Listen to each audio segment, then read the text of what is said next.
Welcome back to another episode of Cobra Kai Companion.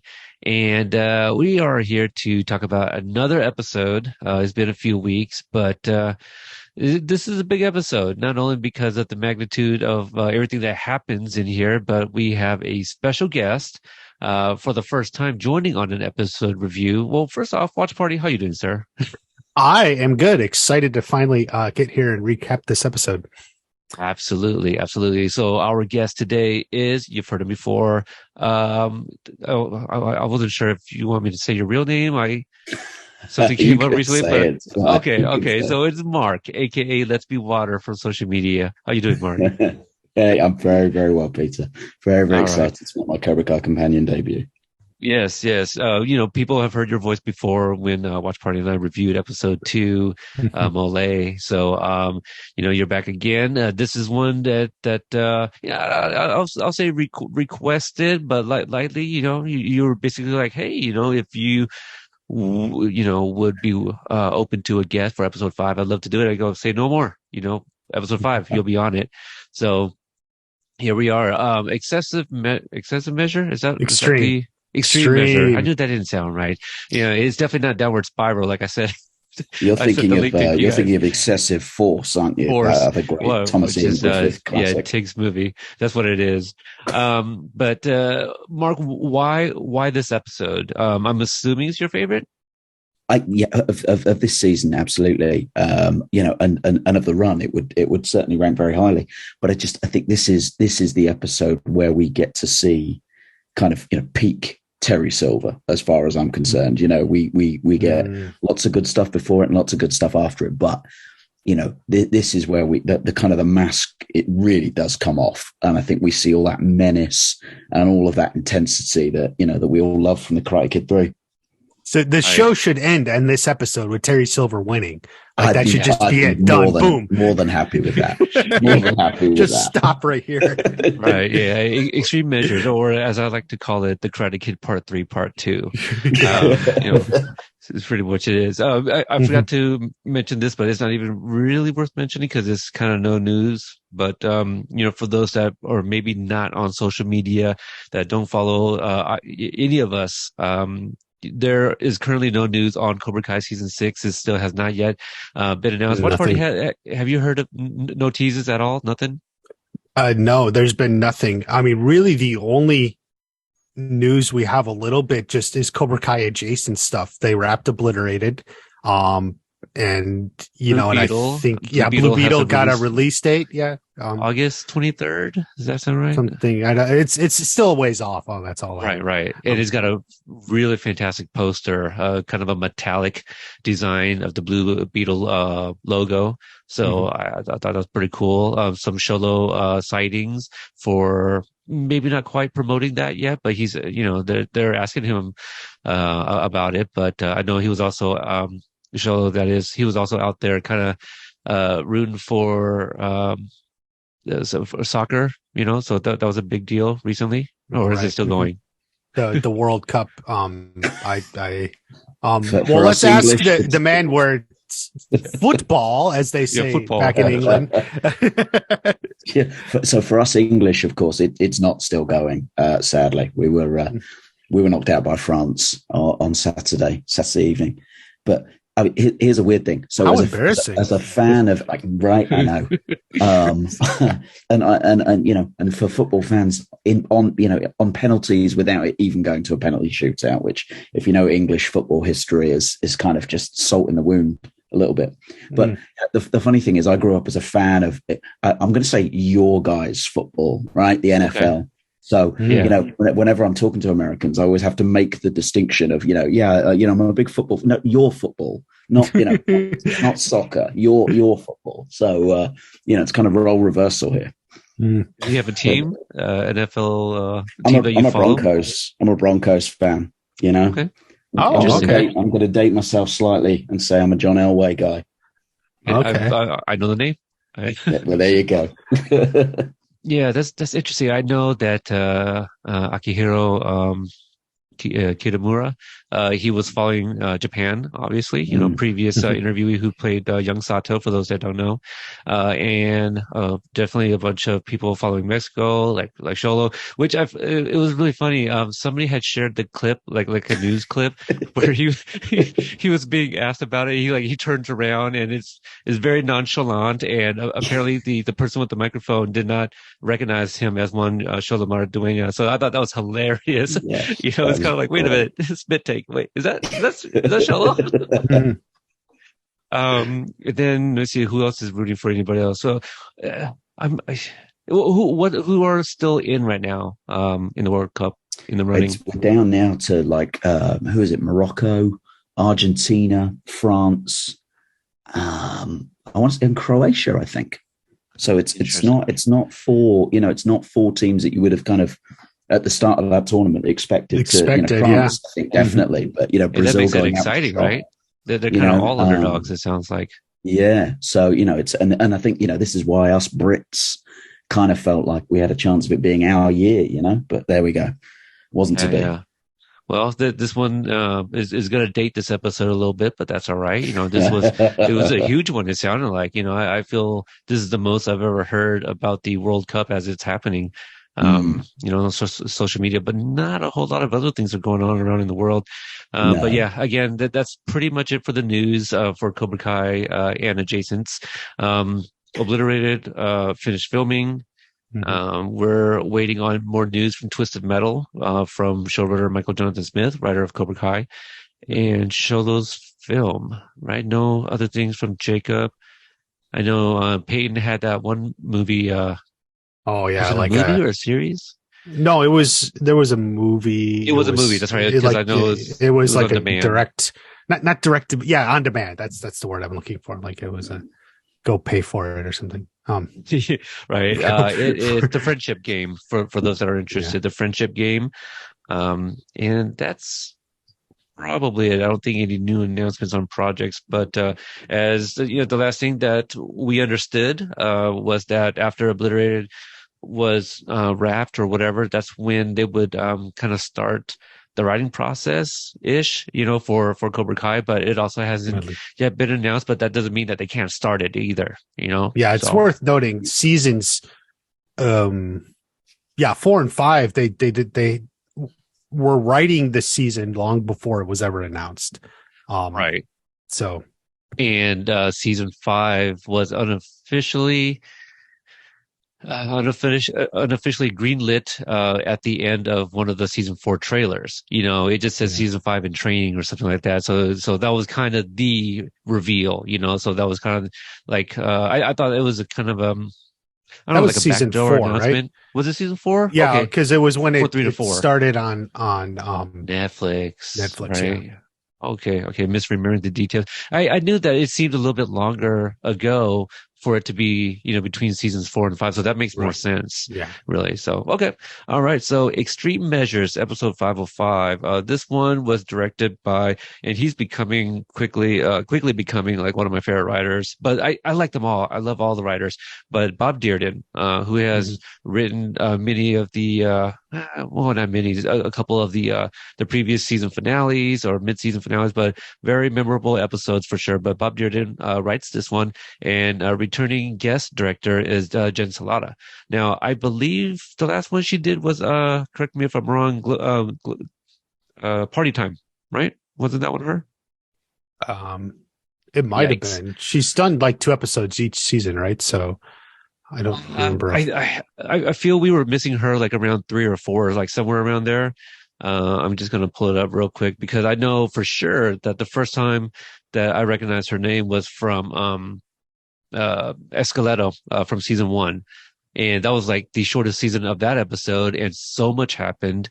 And she did episodes 4 and 5 of season 2, right?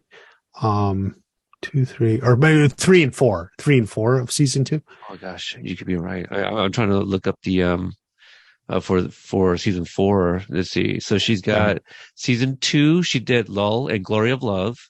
Oh, okay. I'm wrong. Season 1, Esqueleto. 3 and 4, Esqueleto and Cobra Kai Never Dies. Season 3, she returned for Obstaculus. right? Of Sakulos, that one. And then she also directed The Good, Bad, and the Badass. And she did not return for season 4, then back again for season 5, just for Extreme Measures. So we only got her once this season. Oh, okay. Yeah, but a fantastic episode. And when I saw that it was her name, it made sense. But I am curious, and she's definitely one that I would try to reach out to. Just the idea of like her not being in season 4, and I want to pick her brain on how it was to kind of just jump into season 5. And you got like all these brand new ass characters, and how to kind of figure out how to work them in and stuff like that. So, all right. And what you read? Oh, I'm just like, I'm totally misremembering this. Like, it's like, I feel like I jumped realities. I even tweeted that a few days ago. Like, I felt like there was a shift in the Matrix or something. Right. And like, I swear Jen Colada had directed like episodes 3 and 4 of season 2. She had directed episode 6 of season 3, King Cobra, but it's like someone else. Like, it's like my memory is completely different from, I'm sorry. Like, so that's why, like, I'm just saying, like, I feel like I shifted a reality or something, because I swear it was Jennifer had directed those episodes. And if you follow me on Twitter, you remember like this past week, I tweeted something like that. Like anyway, let's just go on. I completely asked about the cat. Did you see a cat? Deja vu. Right, we had that discussion. But no, I just loved your audible. Like, wow. I was like, what happened? So, all right. As always, Amy provided the synopsis. She writes, Stingray is willing to push any concerns about the unholy alliance he's entered into with Terry aside, if it means he gets Johnny's old Cobra car. Car with a K. I see what you're doing there. Tori, meanwhile, is skeptical about all of it, probably because, as revealed at the end, she's been visiting Kreese, getting his side of things and delivering cryptic messages to the LaRussos. Johnny is really starting to understand the non-criminal parts of the internet and uses it to repeatedly trick Robbie and Miguel into spending time together. It doesn't entirely work, but Johnny takes inspiration from Daniel, and they all come together in the end, a little bruised but fairly happy about their growing family, all about Olive Garden breadsticks. Amanda's trip to Ohio reveals that Jessica is her cousin and that this is a family more than happy to engage in a middle-aged mom bar fight. It also serves to remind us that Jessica lived in the world of the third film and knows a lot of very important things. Daniel is on a downward spiral since Amanda left, and the kids, and let's be real, he kind of misses Johnny. Terry, meanwhile, misses beating the crap out of Daniel and lures him to Stingrays to do just that. That attack brings Johnny, Amanda, Chosen, and Sam together as a kind of martial arts Voltron to put an end to this insanity once and for all. There you go. Recapping everything as always, I think she nailed everything there. Love as a martial arts Voltron. That's incredible. I'm kind of surprised maybe that she went with Voltron and not like, kind of the Megazord. It's Megazord, probably closer to her. What she like? Voltron was before me. Voltron was before me. That's all I'm saying. Like, I don't know. I feel like you're trying to say something else. But let's see here. Okay, I got Mark's point of view. WatchParty, did I ask you kind of your initial thoughts about this particular episode? I definitely, I know it's one of the more popular episodes of the season, because I was thinking about that. Yeah, definitely, it's one of the top episodes. I was thinking the season is kind of like this hills and valleys, where it starts off really, really great. A lot of people don't really like episodes 3 and 4, and then we got like the midpoint here. It's really good, and then it ends strong. Like, but this is definitely one of the more loved episodes of this season. So yeah, I echo everything you just said there.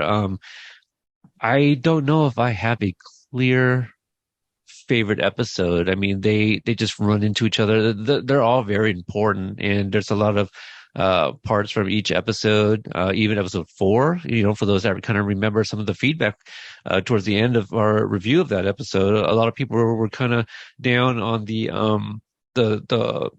water park sequence the most, really. Mm-hmm. But everything else, with Terry Silver, everyone loved. But okay, well, we'll just jump right into it. we're at the Cobra Kai flagship dojo, and we see Tori taking out some frustration on one of those advanced punching machines.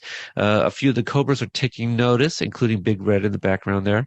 Terry Silver is leading a group in some exercises, and along comes a Stingray who wanders in and is in awe of the amenities and doesn't really receive the warmest of welcomes. Was it not a warm welcome, or? Oh, from Terry Silver, it was. Oh, yeah. So let me start off with that question. I mean, based on everyone's kind of facial reaction there, like, is everyone kind of talking? Because it almost sounds like like everyone thinks that there's something shady with Stingray, right? Like almost that he kind of came. They're blaming him, right, for Kreese's arrest. Is kind of my read of their faces, because it had to be Terry Silver to kind of explain, like, hey, this guy, he did what needed to be done, or I don't know. I forget the entire speech, but that kind of changes everyone else's attitude. And that's when they applaud him, which was kind of like a 180 from what they were on Silver's cue, because he says, he says, let's give him the welcome. But I don't know. Because I read it as kind of almost confusion. Like, if thinking about it, a lot of these are new students. So not necessarily familiar even with those events, and I read it more as a kind of who is this guy for a lot of them. I think the only one is I think you get a fleeting glance of Dieter, if I've got the name right, that just briefly for a split second, who would of course recognize him. So I don't know. I kind of read it at first watch as more of a like, who's this guy and why is he here? Given that so many of them will be these new recruits under this new era. Right. I think for me, the one that stands out the most is probably who could be. Well, the actress played Lexi DeMarco, Hannah Deffler, and so like so if we are to think that's also Lexi, which there's no confirmation it is, she could just be another background Cobra Kai student. But if that's Lexi, she knew what happened, right? Because Stingray hosted the party previously. So to some of those students, that might have been the last time they saw Stingray was at that at the after party from prom. And then the next thing they know, they hear the thing about Kreese, maybe. But you're right, Mark. A lot of those students are new. So kind of the same reaction, I suppose, when the first time Stingray entered a Cobra Kai dojo is kind of like, who's this guy? He's like, 30, 40 years old.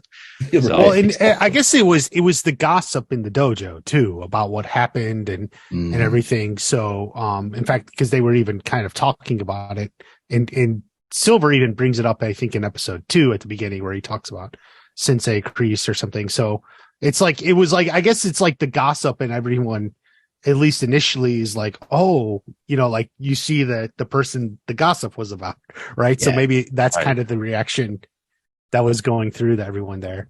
Yeah. Let's see. We cut to Olive Garden where we see Miguel. Wait, the Cobrabobile. We got to talk about that. Yeah. Like, I cannot believe. Okay, so we'll get to it, but let me start off with this question: when's the last time you got either of you guys heard anybody say heavy? Back to the Future? Isn't that what Marty always said? Yes. So 1985 is I think that's the only time I've ever seen that. I don't know if I'm making this up, but I feel like Bob Gale might have said something that he was like, yeah, that didn't catch on. It could have been another quote in there somewhere. It's just one of those things. But yeah, I didn't try bringing it back, but I'm very aware of my surroundings and the people I'm around with, and so I will only use heavy around the people that kind of get the reference. Just if I can, just before we skip though onto the car, there's one thing that I really stood out with me, and that so that when he walks in and Silver's giving his little kind of pep talk kind of thing, there's a really clever moment with Paul Walter Hauser where kind of Terry pats him on the back as a kind of a comforting thing. And you see him flinch, like he flinches and I just thought it was a really brilliant moment of kind of what from him, whether that was improv or whether it was in the script. I thought it was a great moment. But again, for me as a Terry Silver fan, it's double underlining in red that that's the damage it's done psychologically on him. I thought it was a really nice touch. Oh, absolutely. Yeah.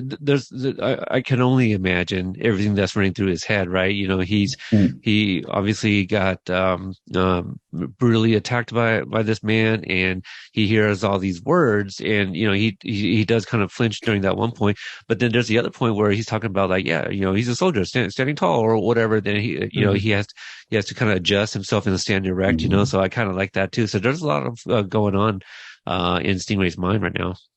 Yeah.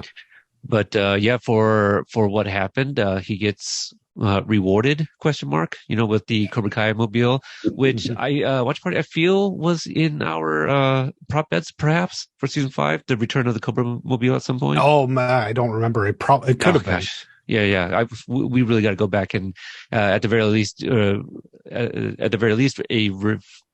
reveal of all the results or results episode or something. But yeah. Heavy. I was like, okay, yeah, again, I haven't heard that since 1985. But, you know, a very similar sequence that we saw in episode, was it 106, 107, when Johnny gives Miguel his old gi, you know, Stingray. Yeah, he gets one in the back of the vehicle as well. So I saw a bit of a parallel there. But I love how Paul Walter Hauser, or I guess Stingray in this sequence, how he touches like the stitching of the Stingray, you know, as like a baby trying to feel something, you know, the texture for the very first time. So I really love that for him. Yeah, definitely. He's feeling it like it's real, you know? Yeah. Right. You know, because it made me think like it has definitely not like the previous ones. I go, wait a minute. Well, the previous one probably has stitching, because I guess my mind was also going to like Cobra Kai like costume gis, you know, which was probably just iron-ons. But yeah, I love that. Yeah, and I just never expected Stingray to end up with the Cobra mobile, although it kind of makes sense. Yeah, absolutely. And I guess to nobody's surprise, Terry has a car guy, right? So if he has a car guy of all people, I mean, can you imagine like what other guys he has in his pocket, you know, that can find things for him? So yeah, just kind of adds to that. Any other thoughts on the Cobra mobile? Not me. No, Okay. I think, again, other than that, it's a great example, isn't it, of one of those things where, like, even if you thought it was going to reemerge, you wouldn't necessarily have guessed how it was going to reemerge, you know, which is something they talk about all the time, isn't it? Right, yeah. We cut to Olive Garden, where we see Miguel had just arrived, only to find Robbie sitting by his lonesome, where he usually sits with Johnny, maybe? I'm not sure, because Miguel knew where to go, right? Johnny wasn't there yet. And so, yeah. Yeah, that's why I couldn't figure out, like, was Johnny late? I think I was like, maybe he was in the John or something. Yeah. He's like, hey, you know, go sit down. I gotta go take a leak, you know, or something. I'm not sure. So I thought that was kind of interesting. Miguel knew where to go, but Robbie was already sitting there. So is that the seat that they, you know, always sit Johnny at? Because Johnny clearly isn't a stranger there. But also, I guess the reason I question that, because he wasn't being escorted by a host or a hostess, right? Like we only see a server a little bit later on. Usually, but there's a cut scene where he was with the hostess. Oh wait, was it the hostess Emily Abbott? Right? Emily. That's their one of their assistants. That I met her 3 years ago now. Yeah. Yeah, when I went down to their Sony office. So she's the one that I was coordinating with to go down there. I like the scene. I like there's this one moment that what does he say? It's like where the server something like this guy knows what I'm talking about. He's like, yes, I do. You know, I like that Johnny loves Olive Garden, because it just feels right, like in a way. It's like he discovered Olive Garden after the incident at Applebee's, right? You know, he's like, they treat me like family here, you know? It's the one chain restaurant he's still allowed in, presumably. Yeah, right.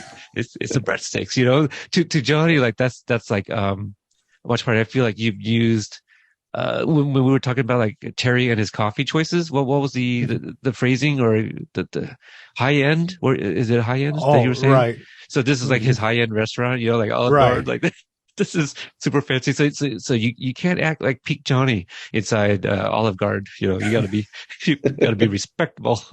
So. Yeah. What I like how Johnny just kind of comes in. He's like, I know you broke up with your girlfriends. Like it's just they're kind of like dismissing, the whole thing and the constant drama that goes on. He just like ignores it. You make a good point, because like just filling in the gaps here, it kind of makes me think that at some point both boys has spoken to him about the breakup, right? Like Miguel mentioned it to Johnny previously, right? Mm-hmm. And so, as far as we know, Robbie hasn't yet. But it's interesting you pick that up, Peter, because there's also you just get a fleeting. I mean, assuming that nothing you see is by accident. When he says that, you do get there's a very quick shot of kind of Robbie almost raising his eyebrows and looking in Miguel's direction as if to say, "Oh, really?" You know, like he's learned something new at that point. Yeah. There's a lot of good face acting from everyone, because I believe it. Yeah, Robbie does another moment a little bit later on here. And does anybody remember the story about the server? How he got this role? Yeah, that's what I was going to say. I think for me, that's when I watch this back subsequently, I've got that story in the back of my mind, and it just kind of just underlines what a great job that guy does in this. I mean, assuming this is essentially the experience you'd get if this guy was serving you in your restaurant, I just think he's fantastic. You want to give the listeners some context for those that are not on social media?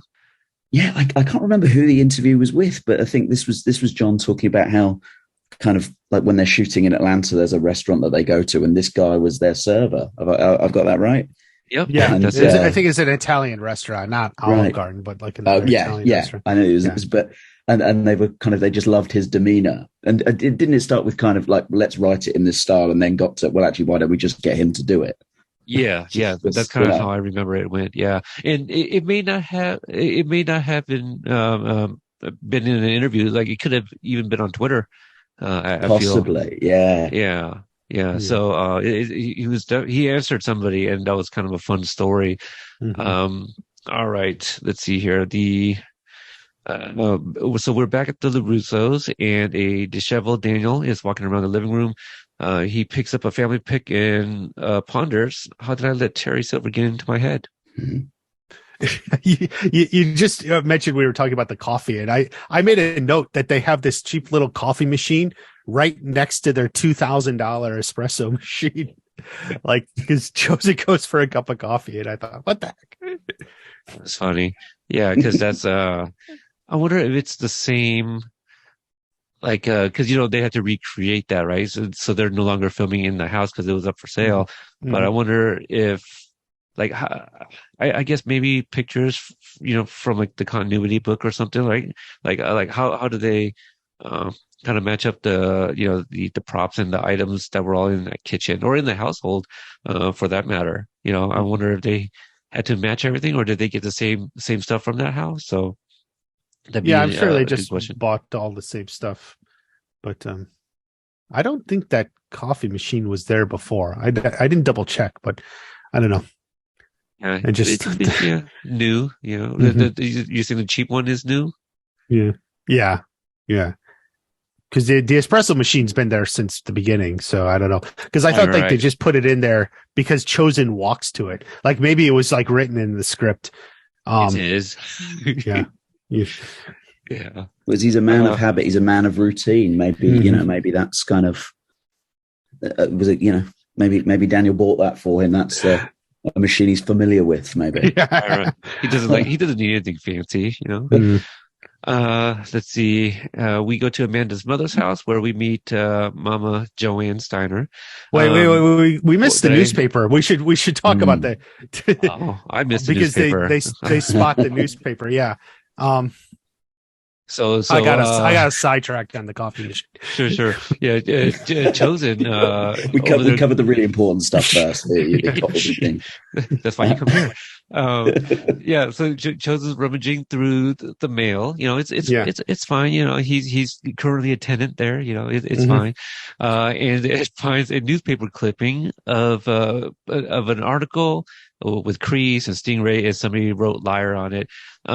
This kind of went over my head during my initial watch. I was more so like paying attention to like the dialogue and kind of other things. I didn't even really read the article at first, or the headline, or what was written on it. Right.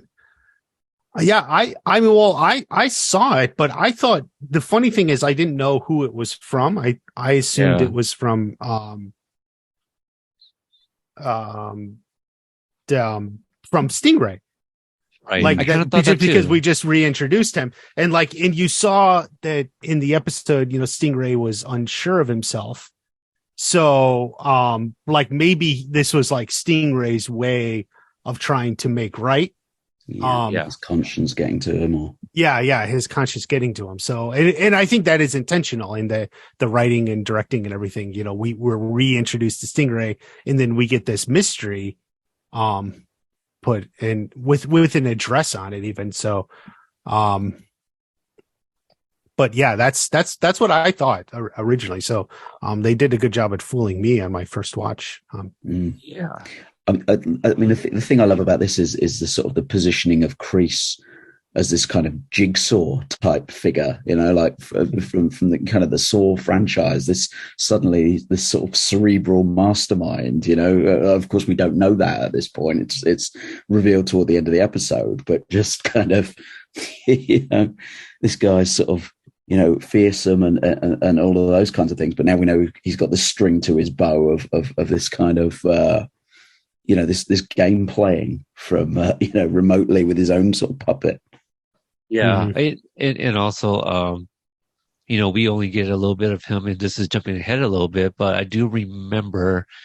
I feel Hayden said this somewhere. Like Watch Party might have even been in like one of your streams, maybe not, but I feel it was Hayden that kind of said that they wanted us to kind of forget about Kreese for a little bit in the middle. Mm-hmm. In the middle there, so that way when they bring him back, they said that somewhere, that they're going to go almost half the season without Kreese, to the point where you kind of moved on and you aren't thinking about him, and it worked. And I say that firmly from a point of hindsight, but you're right. At this point, you're not even considering that as an option, are you? Because he's been anonymous to this point. Right. And unless you were doing a binge, you kind of forget like some of the bad things that happened in the previous seasons with him too, I feel.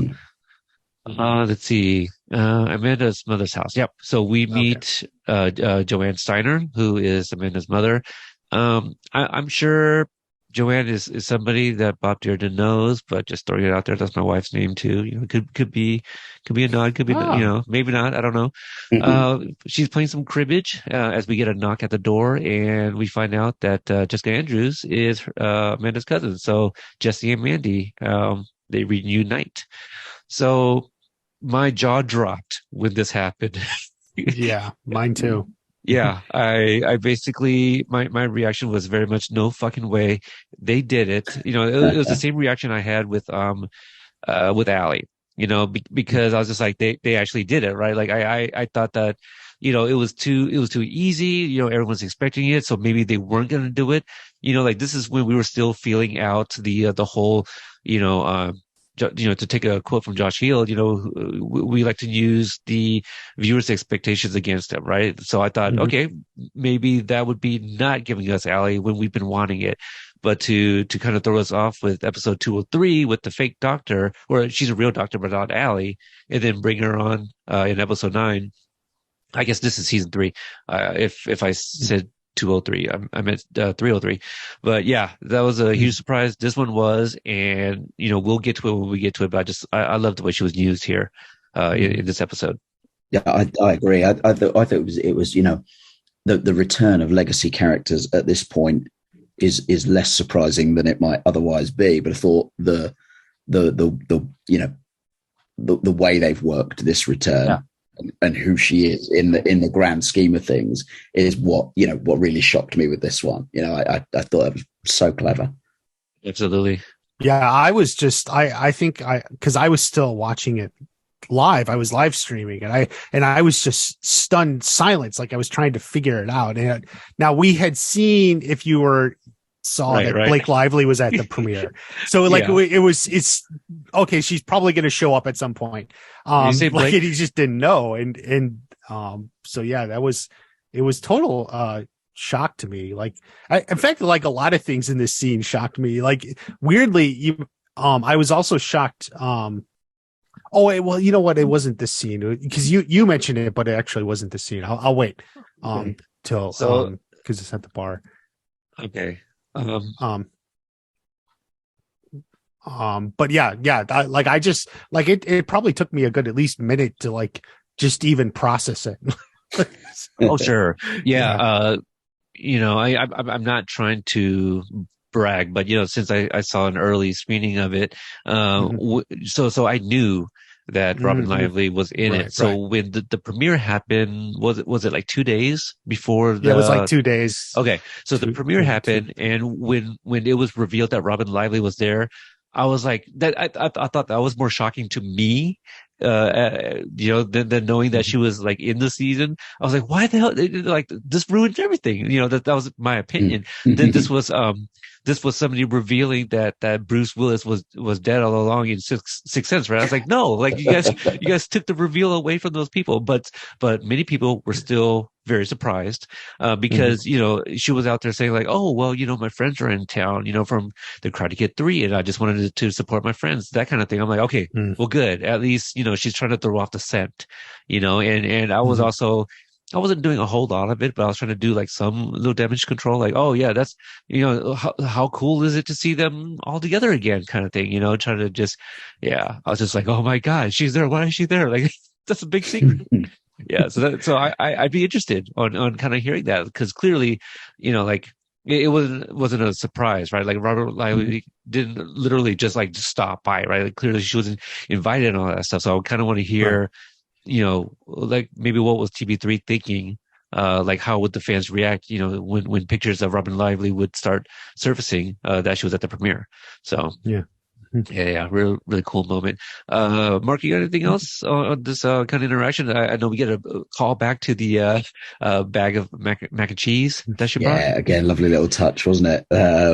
But yeah, no, I think obviously it was just it, like you kind of both touched upon. But it was, I think the rest of it was just processing kind of that, what her connection was, not just to Amanda, but of course what that meant Right. for years of stuff we haven't seen. Yeah, just very, very cleverly done.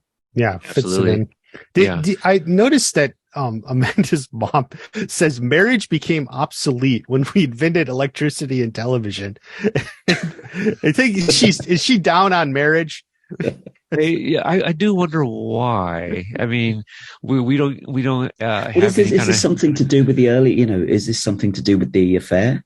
You think Maybe, so? maybe I that's where that's assume come so. from. That's what I thought. Like Yeah, Yeah. she's like, Because well, we have no indication whether she, remarried or anything, right? Like we don't know if there's a stepdad there or whatever. So actually she's wearing rings. I got the image and she's got a big diamond and it looks like a okay, wedding band on with it. So okay, I don't yeah, know. interesting. She just never took it off. Or I don't know. Right, or there could be but she is, the it's Amanda, right, that she's talking to. So Yeah, right. that first husband, Mhm. if there is a second one, the first husband is the bad marriage, right? So she's gonna Right. make that reference because Mhm. Amanda would get that.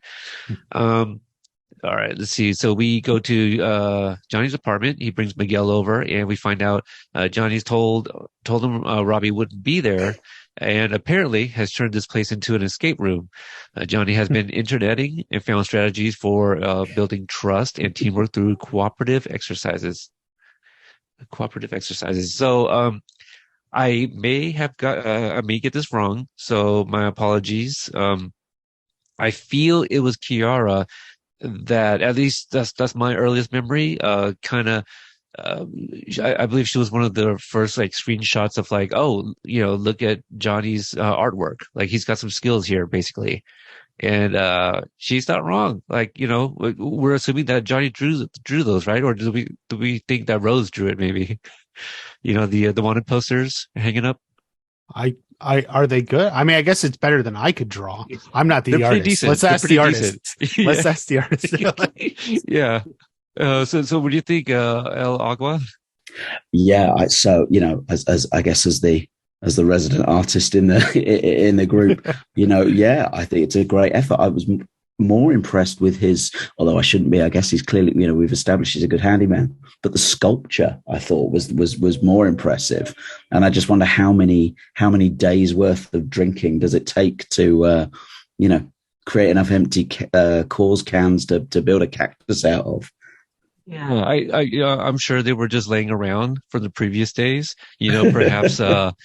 after he He was was cleaning saving up. them to recycle, right? And then Of course, yeah. good old Well, knows that. conscientious Johnny.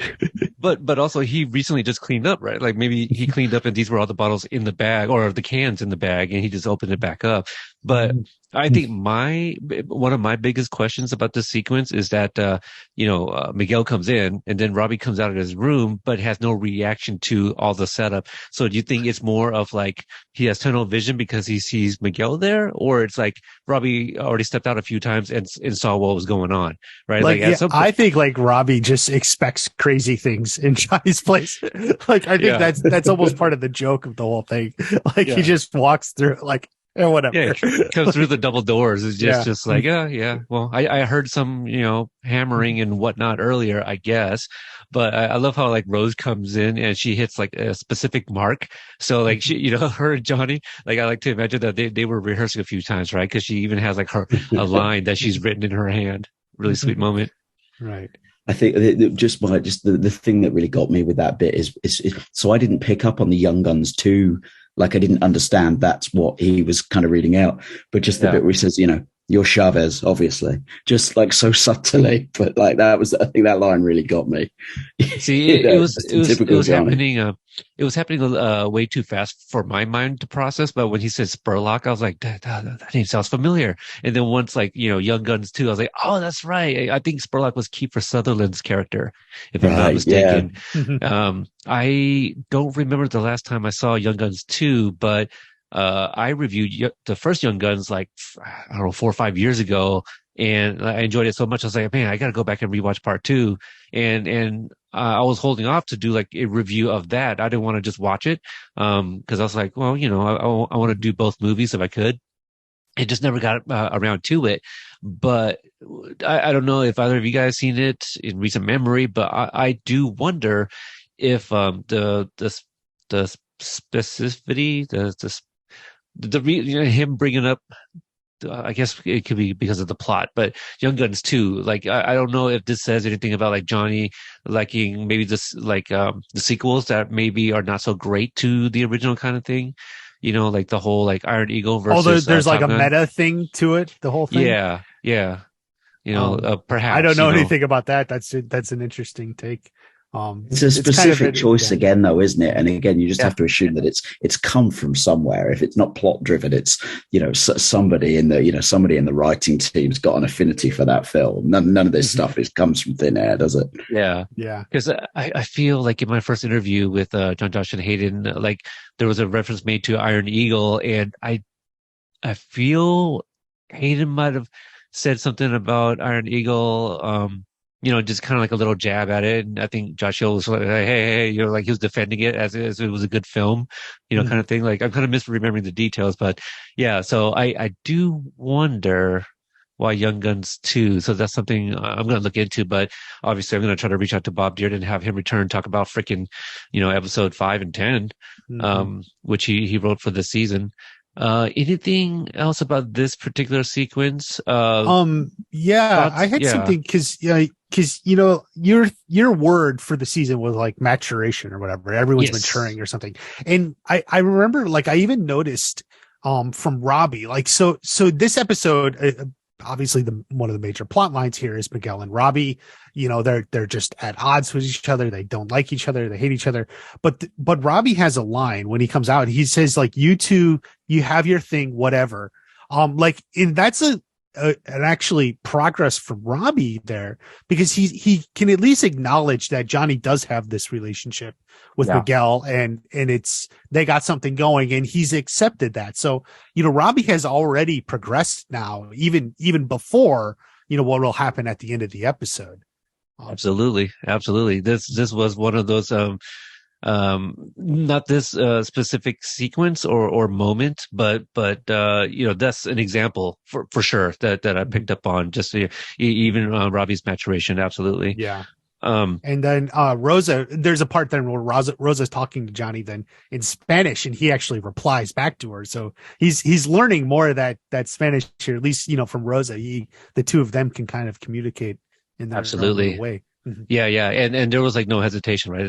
There was no, right. He knew immediately, that what she was saying. And I wonder if it's, like the line, right? Oh, I think I screwed it up or something right. Yeah. Mm-hmm. Maybe that's something that he asked of her. Like, hey, how do you say this? Because I seem to do it so often. Like, why does he do that? He looked it up. He Googled that one, or goggled. Just so he knows that one. Yeah. All right, moving it along. We go to Chosen and Daniel, who decide to follow the cryptic lead that was left in the LaRusso's mailbox, and they find out that it's led them to Stingray's pad. Daniel immediately recognizes it as Johnny's old car that Stingray is driving, and they follow him inside. Did either of you guys recognize the song that Stingray was singing? I don't think I did. No. Yes, so it is. I think it's probably a bit of an Easter egg, or certainly just a little touch for Paul Waterhauser. But it's Chris Jericho's entrance music in All Elite Wrestling. So it's a little kind of nod and a wink to his very open fondness for pro wrestling, I think. So yeah, that was a cute little touch. I had that note written down. You know the name of the song? It's Judas, I think. Yeah, and it kind of took off. Like the crowd sort of sing it as as kind of Jericho walks to the ring. So it's like quite a popular thing in its own right. That so anyone watching it would have picked up. Any wrestling fans probably would have picked that up. Right, and I'm not a religious person, but Judas Priest or Judas, maybe, I don't know if that's like the same person or whatever. I just know that there's a band called Judas Priest, but didn't Judas also betray Jesus in the Bible? Nothing's by accident. Right. So a little betrayal there, but also, speaking of Easter egg, I didn't go back and listen to it, but Chris Jericho was on an episode of Kicking It with the Coves, and I believe, I might be misremembering the details, but I do believe that he talks about a song of his being used in Cobra Kai season 5, but gave no context, right? And I think he felt it was safe to kind of reveal that because it gives nothing away, which like you would not have guessed why the song was used, right? Like, yeah, Stingray just happens to be singing it. So I think you get a couple of bars kind of as the car pulls up of like the actual audio, don't you? But otherwise, it's him vocalizing as he kind of walks through the front door, isn't it? So yeah. It's possible he didn't know. Was it before it came out? Because it's possible he didn't even know how it was being used. Just that they cleared the rights for it. Yeah. You could be right. That could be it too. Again, like I'm actually gonna, if I remember, I'll go back and listen to it and maybe reference it on the next review or something. But I just kind of remember that, and I'm not familiar with the song. So when I was first watching it, I was kind of waiting for it. But even if I had heard it, like if it was a needle drop, I wouldn't have picked up on it at all. But after listening to it a few times, I'm like, man, this is pretty catchy. I can see why people like it, I feel like I was going to say one other thing. Oh, I did look up the address to this building, and it does not exist. They try to give me something close to it. It is not in, I'm assuming Encino, just because it was close. I'm assuming that this particular building is close to the flagship dojo. So it wasn't Encino. And also the address that's very close to it is a house. So not even like an apartment building. Mm-hmm. So I found that interesting. let's see, we go to Jesse and Mandy, who bring the kids to a family-friendly establishment and sit over at a bar while Anthony and Sam learn how to play with a baby's toy using their hands. Mark might get that reference. Also, shout out to the Cleveland Browns, a football team that Hayden and his brother Evan are big fans of, but is the football team in Ohio. So yeah, they go. This whole bar is very full on Ohio. Like if you didn't know, they were in Ohio. Yeah, they really hammer it here. Yeah, I do love it. It's like somebody went, just get us the two of the biggest Ohio State flags you can find, and we'll hang those behind the bar. And yeah, I think there's the Cleveland stuff, Ohio State stuff. I think, anything they could throw in, Browns, Cavaliers, and Ohio State, the Buckeyes. I feel they're called that. Nothing from the Reds, though. I thought it was very smart of them to not use like posters of players, just because that would probably date the episode, but I don't think that'd be like a huge concern. But I did find it funny that like all the Cavaliers posters they're all the same, so there's like no variation of like the Cleveland Cavaliers team, anything like that. Yeah. Who the team, shout outs to the Cleveland Cavaliers. They seem to be having a pretty good season to start off this year, so shout outs to them. But so this is where we learn the more of the relationship between Jesse and Mandy here. We also find out that Jessica Andrews is the one that put Amanda in touch with Daniel when she moved to LA. So we do have that. I love the little acting here from Robin Lively when she chokes on, was it water, or was she eating peanuts or something? Or was it the water? Might have been water. Where she chokes about the, when Terry Silver's mentioned. Yeah, I think she was sipping on something. I think, but you're right. It was just that great sort of display of shock, wasn't it? Yeah. Because I think is this the scene where Terry Silver's mentioned, or is it the next one? Hold on, let me look at the notes again. That's as far as I went. You could be right. It could be brought up a little bit later. Because this is where this one ends with who's it, Mandy? Yes. Maybe they just sat down and then like or Lizzie. Yeah, she calls her Lizzie, right? Yeah. The thing, and that's she gets called everything. She gets called by her last name, her nickname, and her government name, Elizabeth. So she gets called Lizzie Ann, then she gets called Rooney. I might be mixing up the order, but and then Elizabeth, I think was the last one that Robin calls her later on. But we can come back to it. I might have just been adding some thoughts to that myself to the prompt here. And then so this is where I mentioned earlier, because she calls her Steiner. Amanda Steiner. This is where we get Amanda's name, and that was another thing that actually shocked me in the moment, because it probably shouldn't have, but in my head all this time, Amanda was a very Italian, and I always imagined Amanda and Daniel as this like very Italian couple. They're out in California with doing their Italian ways and the espresso machine and the Italian ways, and then it is Steiner. It's like it's German. What the heck? So, and I think they did that because Courtney Hengler is probably German. So they gave her a German name, in the show. But now I'm still getting a headcanon she's half Italian. So that's what I was about to say. Like, maybe she's half, maybe Amanda's half. One of my things is like, I don't know if anyone knows whether Courtney is left or right-handed. I've always kind of wondered, because I feel it was in season 1, maybe like episode 109 or something, like Sam and Amanda are at the table and they're both using their left hand, and it made me wonder, like, is Courtney left-handed too? Because I know Mary is, and was that like a conscious decision to have like mother and daughter both be left-handed, unless both actresses are just happen to be left? I think that it would be a coincidence, because I know that's not genetic anyway. So it's not. No, I don't think so. It has to do with something like before you're born or something, or at least that's what they think. I don't know. Um, Oh, I just assumed because my son that is left-handed, he has one aunt and uncle that are also left-handed.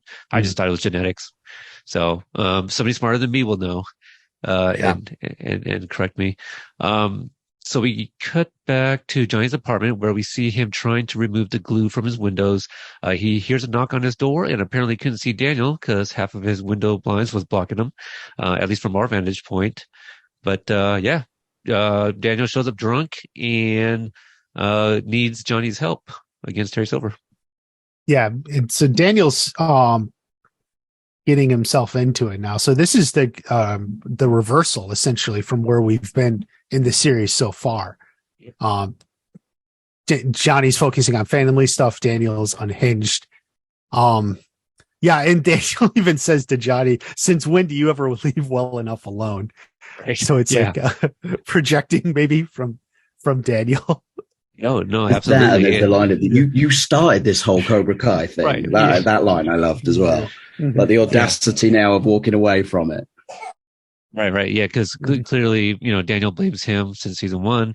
I also like, well, what does Daniel say? It's like, what do I, he kind of references like, oh, you're just going to quit after one tournament loss. So I'm going to have to kick your ass you'll wake you up again or something. Or there's a few things going on there. He calls him a pussy and stuff. So, yeah, just a whole side of Daniel. Like he's getting desperate. Mhm. I don't want to say desperate. I mean, Johnny's a pretty good help, but like, yeah, the way he's going at it, all wrong. Yeah, this is the descent of Daniel LaRusso is basically the first half of this season, and this is where we're getting to it to ultimately the climax of this episode. So like he's going not going crazy, but that's the thing. Like he knows there's this problem, but like everyone else is kind of doing good and removed from it. Like Johnny says, Kreese is in jail, Robbie's out of Cobra Kai. That's 2 wins. I'm out. Right. That's good for Yeah. me. But like Daniel wants to keep pressing because he still sees the threat and he knows it's there, but like no one else does. And so it's that kind of like that descent and going to madness. Yeah. I think what I love about this bit as well, kind of this whole, throughout this entire episode, is this is the Daniel I wanted to see in season 4. When Terry showed up and kind of, there was all that talk of the psychological trauma and how will he react, and actually he reacted as a very self-assured and confident guy, didn't he? Handled it brilliantly. Yeah. This is kind of what I maybe wanted or expected then, and we got it just a season later. But I think this is what I like, is this is where you've started to see that unraveling that we maybe thought might happen, as sort of earlier when Terry re-entered his life. Yeah. But and now that we can look back at it, I think we can see this was the right way to do it. 100%. Daniel was confident and sure of himself back in season 4, but after the loss and after the Cobra Kai expanding and then Terry Silver twists the screws, so to speak, and now Amanda's often back in Ohio with her family. And it's like Daniel's that descent of Daniel LaRusso. It's well written.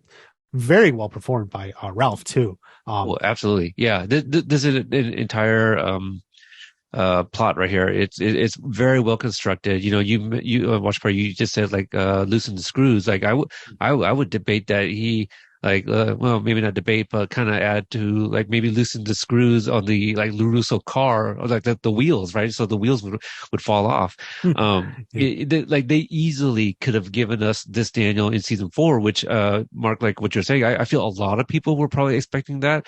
To me, like I can't remember if I was or not, but it would make sense. I think I was just jumping on board with everyone else. Like, yeah, you're right. Like we should have seen like a different side of Daniel that we didn't quite get, but we do get now with season 5. So, that's the one thing, I was kind of, mentioning in my non-spoiler review to kind of, go back, circle around to that real quick, is that, I mentioned how like season 5, the TB3 didn't write or direct, but make no mistake, their fingerprints are all over the season. And, I think one of the other things that people could always expect out of them is patience. They are never quick to reveal anything. Like, I always kind of give these examples of, like, Daniel LaRusso doesn't get reintroduced until the end of the first episode. Kreese doesn't come back until the last episode of season one. All these little callbacks, like one of my favorite callbacks that I did not know was part of the movie. Like, I've told people, like, hey, yeah, I was a big fan of the Karate Kid. Apologies, my daughter keeps going in and out here. I've always been a big fan of the Karate Kid film, but I could not stand there and go toe to toe with somebody and exchange quotes. I was not that guy. So when I first watched season one and heard, and I'm repeating a lot of this, I know Anne has made this comment too, because I've revealed this before, but calling Danielle, I was like, that's funny. And when I went back and watched the Karate Kid, I was like, oh, Dutch says that. So, like, that's something I didn't pick up on before. And so, like, they easily could have had Johnny say that, like, in the first episode, but they don't keep their eggs in one basket, as Dimitri would point out. So, so I do love that. And there's a great example as well, though, of some of these callbacks aren't even delivered in the same format. Right. The one that always sticks with me is when Daniel and Chosen reunite, kind of in the Okinawa episodes, and at the end he gives them the scroll and says, "You keep for your collection." And it's so vastly different to the way that line's delivered in the Karate Kid 2 that it took me 2 or 3 watches before I even realized it was a callback, because of, how they sort of just twisted the delivery of it. I think that, there's the callbacks, but again, there's how sort of creatively they're delivered, so it isn't just sort of parroting the same old line for a quick pop. Right. Yeah. It's the same kind of thing when one of my previous interviews with Michael Jonathan Smith, when we were discussing the Salsa Sensei sequence, he asked if we had picked up on the kind of the callback to the Karate Kid, a quote with Mr. Miyagi, "Hey, look, Carmen says something like, look at my eyes," or something, like it was a different variation of it. So, when you're fighting, do you look at their feet? I know she says that line. Yeah, that one. So, just the context and the way it's delivered is so different. Is it like, for me, I didn't pick up on it. So when he pointed it out, I was like, okay, I can see it, You're right. We cut back to Sam and Anthony, and Sam just realized that it was her brother that was picked on at the water park, and she sees this on Hyper Piper's Instagram. So Piper's still around, just out of Cobra Kai. That's Piper cameo, yeah. So she's in season 5, you guys. Piper does not strike me as a Hyper_Piper 42 or whatever it was. Like, I feel she would have had, like, I don't want to knock on that name, but I feel like it's something a little bit more clever. I don't know. I just feel like it rhymes. It does rhyme. No, it does rhyme. Actually, what's her profile picture? It looks like a dog or something. I guess it's a dog. It could be. Yeah. But like for the, I don't know, the 10-year-old Instagram users, right? Like, they want to make sure that that the kids that might be looking at that will immediately pick up on, okay, Piper, I got it. Penny, no, Daddy's recording right now, okay? Go outside. Daddy's busy. I mean, it's also just, again, it's a clever way of keeping that character in the universe, isn't it? Even if they didn't have access to the actress or, any other material for it, just establishes that character is still very much a part of what's going on. Right.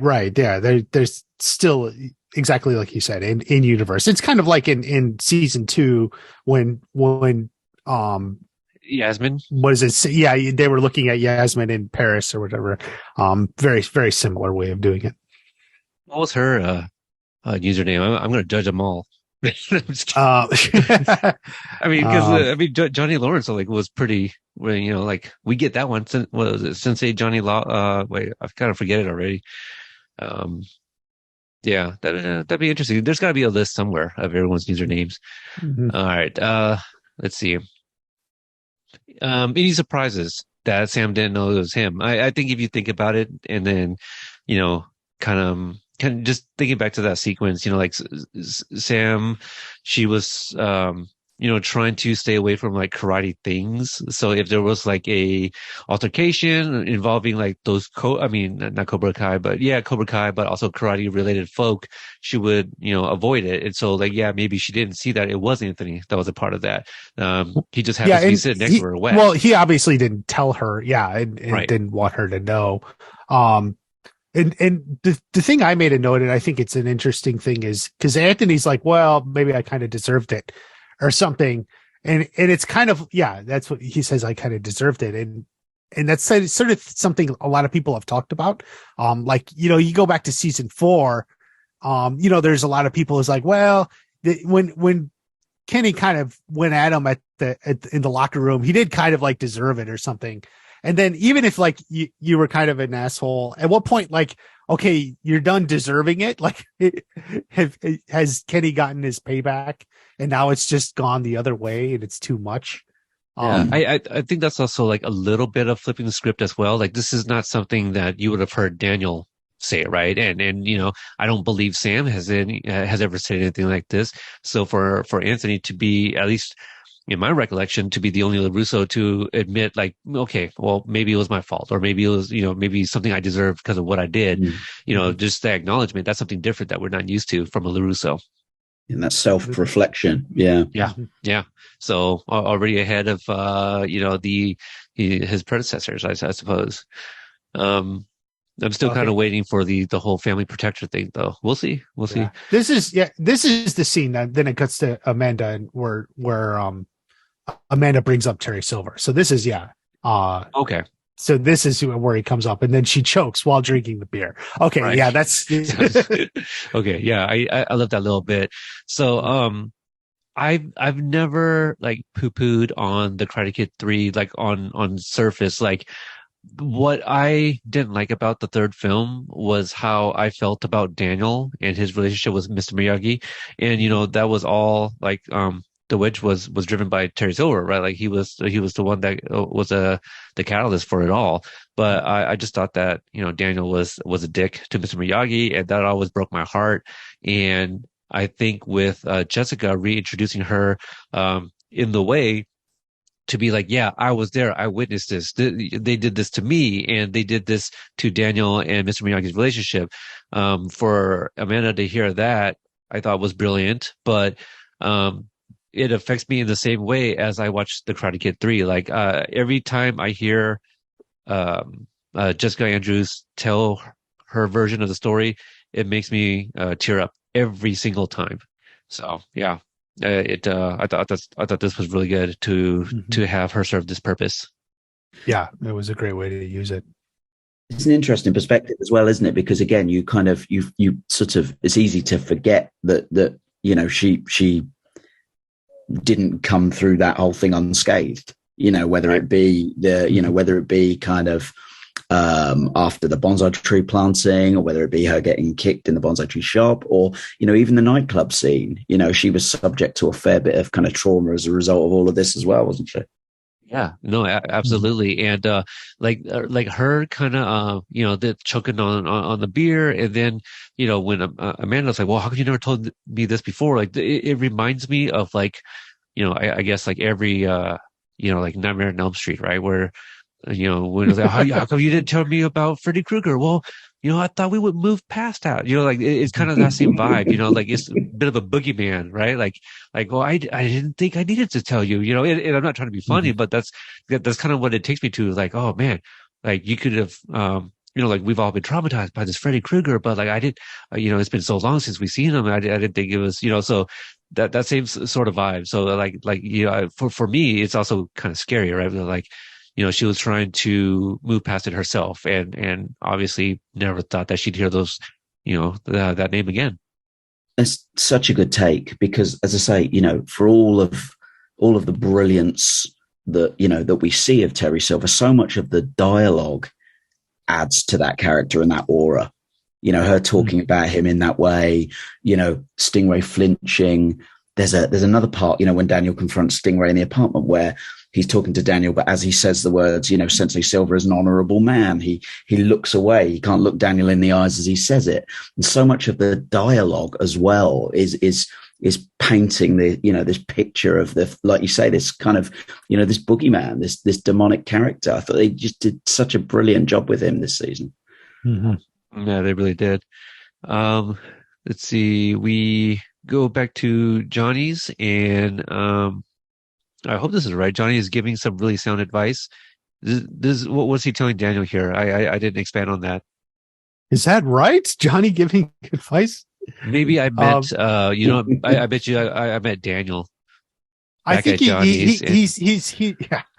think he's pointing out, like, look at Daniel. You look like a mess. You're not put together well. And I think he also, your shirt's not even tucked in. I love that's the standard bearer for Daniel having a tough time. His shirt's not even tucked in. Yeah. And I think he reassures them, like Amanda and Daniel always work it out.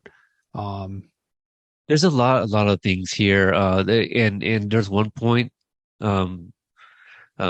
Johnny says, like, they're talking about like classic Johnny. He's like, oh, I didn't know you were a fan of him. Like, I love that. I love that they're like referencing, like the young version, or, that whole deal too. It makes it even more real, that these characters, because like, there is a history there. We all grew up with the history, the rivalry, but just that reference, of classic, Johnny, him referring to that guy as a third person, like Johnny has matured, grown up, and now he's a different version. Like, I love that.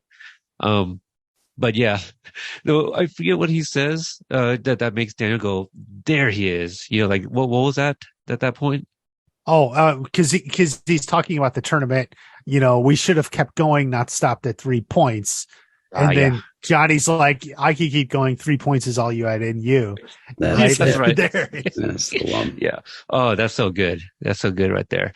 Yeah. I love this whole thing. I guess the other sound advice, like this whole dialogue, it kind of what prompts, is this what makes, do you think Daniel has made up in his mind at this point that he's gonna, because he makes amends with, or he decides to make amends with Stingray when he's talking to Chosen. Do you think he makes any decision at this point, speaking with Johnny? I think Daniel is thinking it. It's one of these, they actually help each other out, at least in some way, where Daniel's like, you know what? I got to make amends with Stingray, maybe move on beyond this or past this.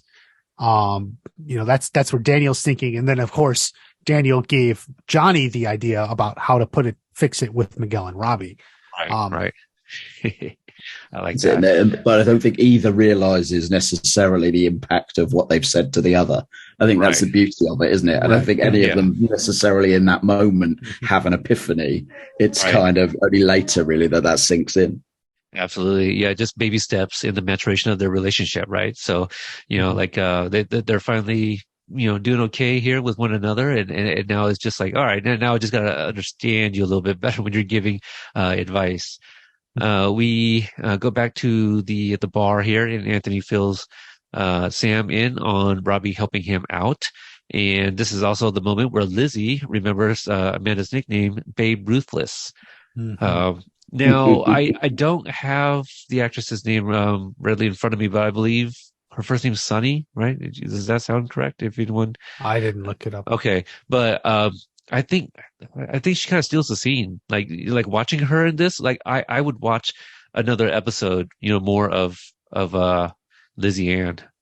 I don't know if I'd want like an entire spinoff, but I think she's great in this role. Just the way it's written and the way the actress delivers it. I think she's great in all of this. Like they make her feel like a legacy character too, even though she was just mentioned by name in the third movie. Yeah, I would say she is a legacy character. Yeah, I mean, see, I didn't. That was totally lost on me. I'm one who didn't pick that up.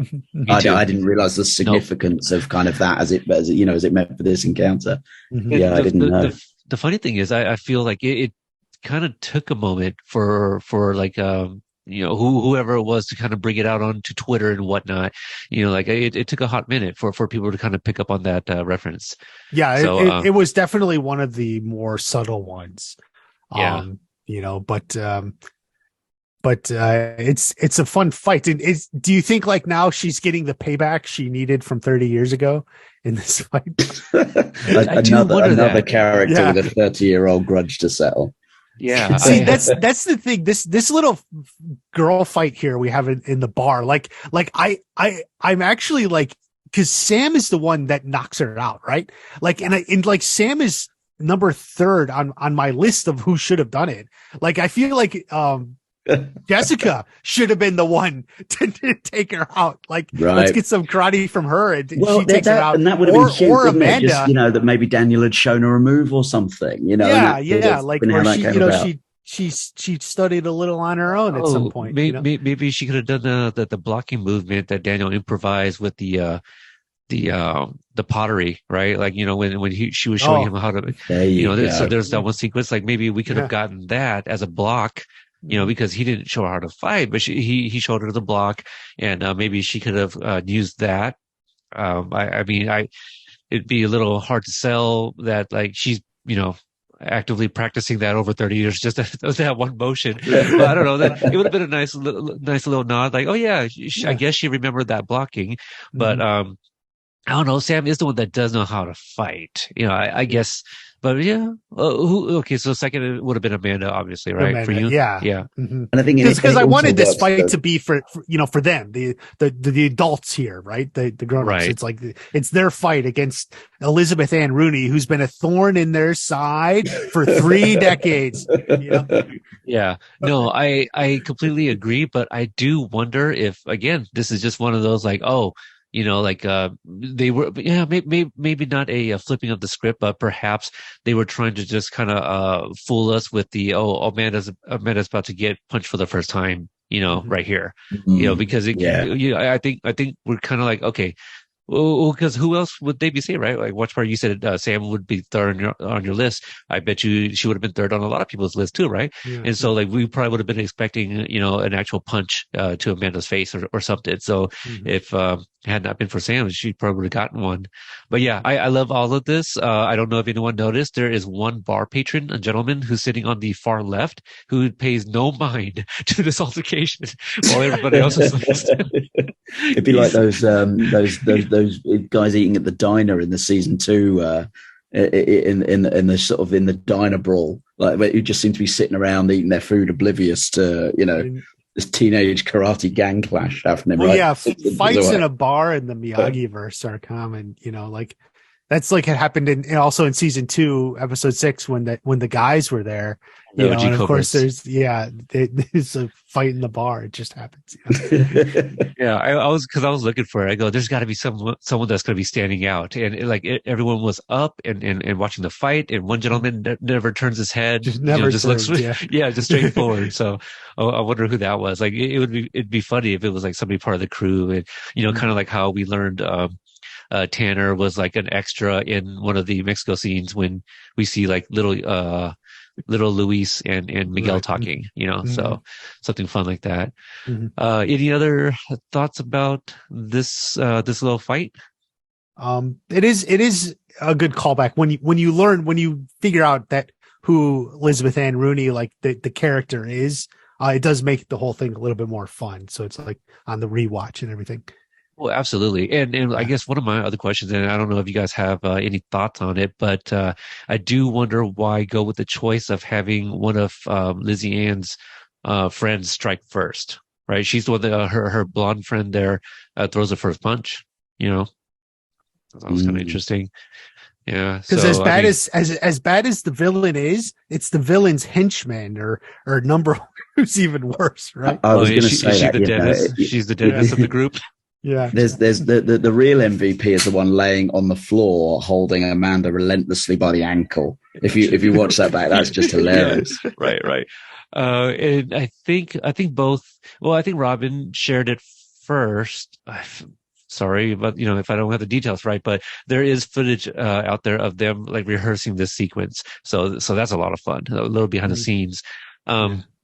Yeah, just kind of thinking about like the henchwoman here being the first to strike. Maybe she's like the Denise, instead of Dennis, so it's Denise that strikes first, just to harken back to the Karate Kid 3.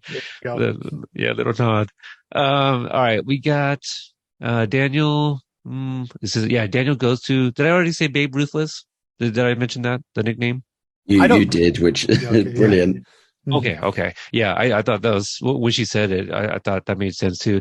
But I'm sure it's just clearly a play on Babe Ruth because the bat. But Super Reach, I'm sure it is not even a nod. And Mark, maybe you might like this. Ruthless Records, Bulldogs and Harmonies from Cleveland. Thank you. Yes, I'll see. very I'll see myself out. nice. Only me and you will get that reference, maybe. All right, so Daniel goes to Chosen, who appears to be packing to leave. Chosen tries one more time to talk to Daniel into not giving up. So, so we find out that Daniel wants to go make amends with Mr. Stingray, and he is going to go do that while Chosen is packing up. So the idea is that he's going to go do that and then come back, pick up Chosen, and take Chosen to the airport. So, and I'm bringing this little detail up because, in my opinion, I feel Chosen is the one that, like, okay, Daniel's gone too long. I need to go find where he is or whatever, and probably contact Samantha and the kid. So we'll get there. But any other thoughts on here before we lead into Daniel, entering the apartment? The one time he leaves his karate assassin behind. Yeah. Might as well give him a time off. Yeah. Anytime that he leaves anywhere without Chosen has not gone in his way, right? Like the first time, right, in episode 4. We cut to the courtyard of Reseda Heights, and Johnny has decided to take Daniel's advice and have the boys fight to the death. And we also see another tenant, which is probably the most funniest thing in the season, perhaps. Maybe more so for me because I know the layout. There are other people in there. Yeah. I don't know, like in terms of logistics, would it have been difficult to have like other people maybe like just kind of open up the curtains, like behind the fight kind of thing, just to be like, to just kind of show us like there are more people there kind of thing. You know what I mean? Like, I don't know if you could have had somebody stand on the second level, like looking through a window, but I do wonder because at one point, Miguel like screams, right? So I feel somebody would have came running, to kind of witness what was going on. Yeah. But yeah, I do like. But if it's during the day, like people are at work or something, so yeah, you're probably right. And it's not a super big apartment complex, so. Right. So this is that one example where I mentioned earlier where Tanner kind of does some good face acting, where what was it? Miguel's like, what, right here, right now, and whatever Johnny says, Robbie looks at Miguel, kind of like, yeah, what are you scared of? Let's go. Just he says all of that with his face, no dialogue at all whatsoever from him. Watch Party, I feel like you have some comments on this particular fight because this is one of your popular videos. I think a lot of people tuned into your video on this. Yeah, I mean, I think it's a great culmination of what's been building up to it. Just their rivalry, and it kind of like it like makes sense in a way, and I think like that's part of it why it works. It's like they just need to get it out of their system.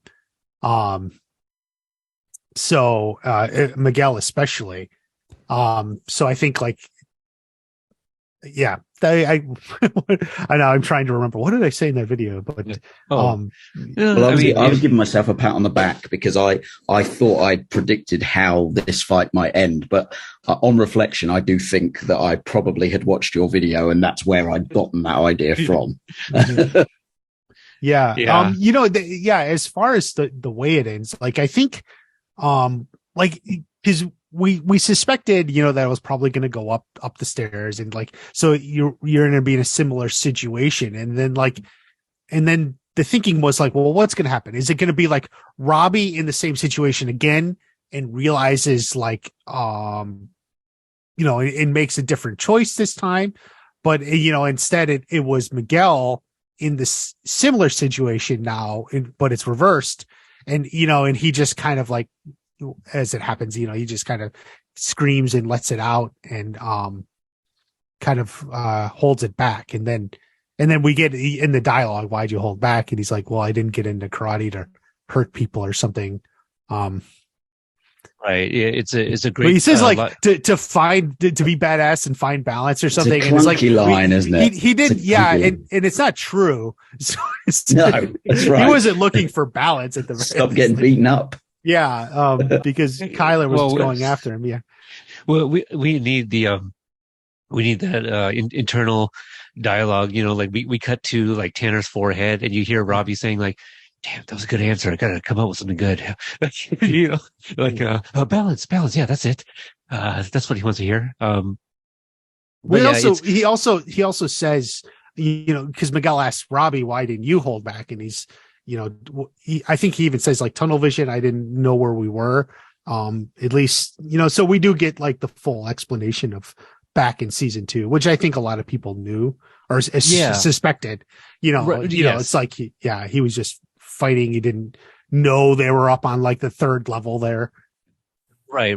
It's kind of like there's certain dialogue that you know, if you guys remember back to some of the reviews with Brianna, you know, she'd like, you know, like you know, like, oh, I could have used this, but then, yeah, we would eventually get it. You know, it's kind of one of those things like, yeah, you suspected it, but to hear it said in dialogue is very nice, you know, just for that, I don't know if you want to call it, you know, to kind of validate the, you know, like an earlier sequence or something. But, you know, because I had been asked before, like on social media, just from randos, you know, DMing me, do you think Robbie did that on purpose? I go, no, I don't think his intention was to hurt Robbie, you know, so, or Miguel rather. Yeah.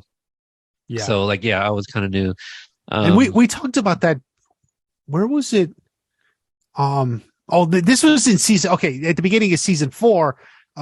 That was in the first episode, because when Sam and Robbie are talking and she didn't ask him, and I remember I was talking to Brianna about that. That was because I did that live for her like 2 days after, or the day after it dropped, and then there was a big thing, but like basically because she was trying to get it set up, so I was just talking to her for like 3 hours. We talked about that, because Sam didn't ask Robbie, was it an accident in season 4, episode 1. If you watch that scene, she talks about other stuff or whatever. And I remember thinking that was weird, for Sam, because why didn't she ask? Because in season 3, that's something she talks about not knowing, but, I don't know. I guess we've moved on from that point, for Sam anyway, because theoretically she's never asked Robbie, what happened, even though in season 3 she said she was unsure.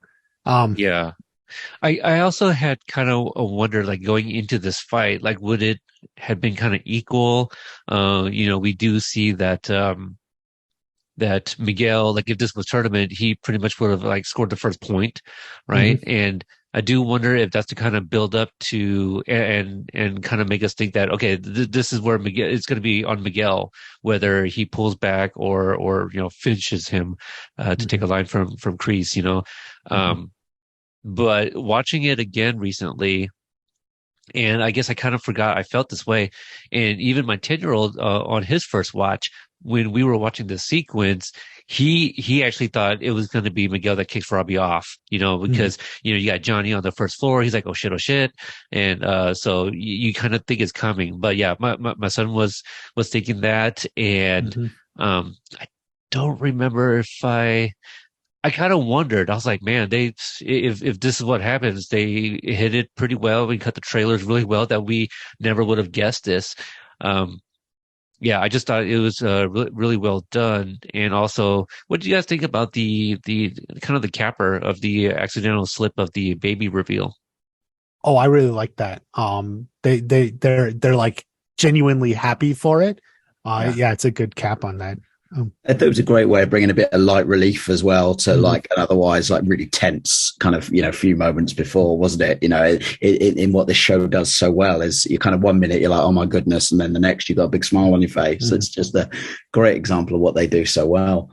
I think, you know, my kind of main reflection on the kind of the fight is that, you know, in both the school fight and this, you know, Miguel is on top, and you know, you always get this question, well, who do you think is better, Miguel or Robbie? And I think, you know, skills wise, there's not much between them. But what we see in both those scenarios is Miguel is the one who has a better control of his emotions in that situation. And in the school fight, he pays for it. he shows mercy, lets Robbie up off the floor, ends up over the balcony. But in this fight, he's winning that fight again, in an advantageous position, and again is able to kind of control it. So that's always a big takeaway for me when I think about those two fights is, he's the one that's able to show restraint, even though he lets it out with that kind of almighty roar. He's always got that control. I think the first time I watched this, like I wasn't like too high on the intercutting of the flashbacks, but like I didn't dislike it. I was just like, yeah, I felt like maybe it was kind of taken away from the moment. But again, like this most recent rewatch, I was just like, it was actually affecting me emotionally. Like I know what's going to happen. I know the beats, and I know that Robbie's not going to go over that. But just the idea of like, seeing those flashbacks from season 2, I was like, it was making me feel some type of way for sure. So I thought it was actually effective. It's definitely the emotional hit. Yeah. I think the problem is it's always got to cater to an audience who maybe is catching up. Right. We know the story that's being told, but kind of if you've just subscribed to Netflix and have heard about this huge show and are watching it cold, there's kind of a duty, isn't there, to revisit it for fans who have kind of, come along more recently. Right. No, absolutely. Yeah. Not many people are doing rewatches like us leading up to the new season. Exactly. Yeah. So let's see here. We go, Yep. Back to the Steiner's home. Sam and Anthony are, I'm not sure if it's the Steiner's home. I just know that that's Amanda's, maybe it's the Steiner's. Anyway. Back to Amanda's mom's home. Yeah, because I'm not sure if she's still a Steiner. Sam and Anthony are talking about the recent incident. Sounds like Sam is willing to teach Anthony, and he is willing to learn, which WatchParty, you're very upset that doesn't happen. And Amanda finally gets the point Jessica is making about cutting Daniel some slack. So for the reason if people don't know, I was upset because I had made a prediction that Sam would teach Anthony karate this season. So was my prediction right or is it wrong? Because she says she will, but we don't actually get a scene of her doing it. So I think this links back to what you were talking about in the bar fight with, her ending it is the thing that kind of Anthony sees, and he's obviously impressed by, isn't it? And so he kind of warms to the idea maybe of learning from Sam in a way that he's kind of never taken to from Daniel, because as she says, you're going to have to go through the whole kind of, chores nonsense. Whereas, and so I think obviously it served to kind of grease the wheels for that little relationship. But like you say, it's talked about. We never actually see it in practice. Yeah. Well, because at this point, their dad had shut down the dojo, so he wasn't teaching anyone anything. So like her saying it is like, she's like, well, I can teach you because dad won't.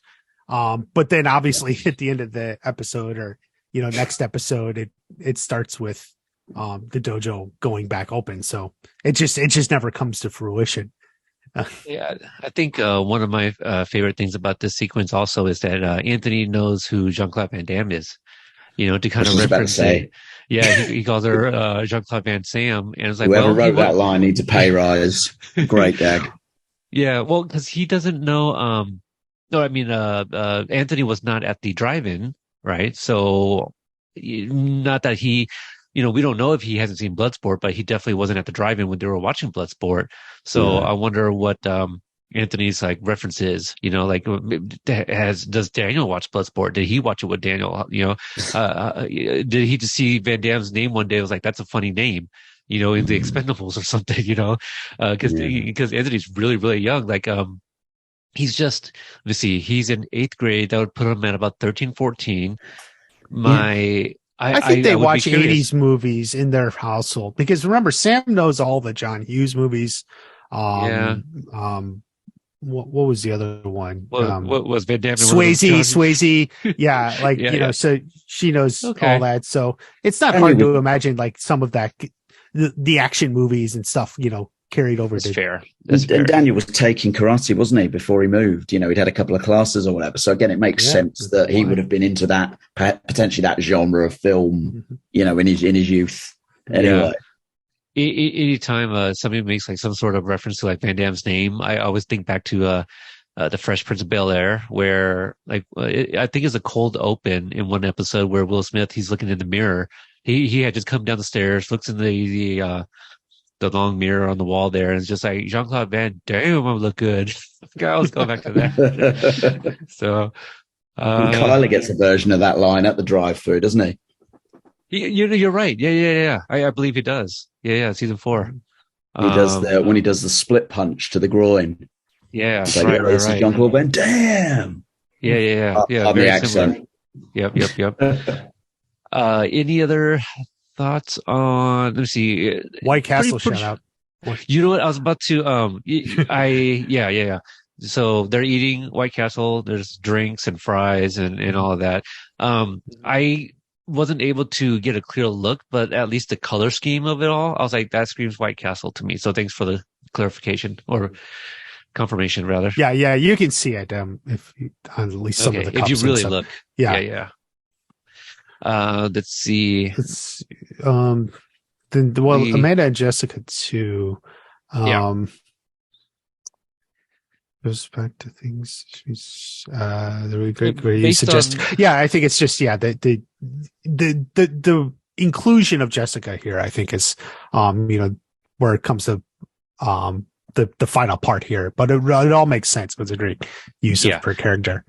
So this little wrap up with Jessica Andrews' character. Mm-hmm. Do you think this is the moment that Amanda decides to go back with the kids, or do you think she's just only just made the decision? Okay, I should probably cut him some slack.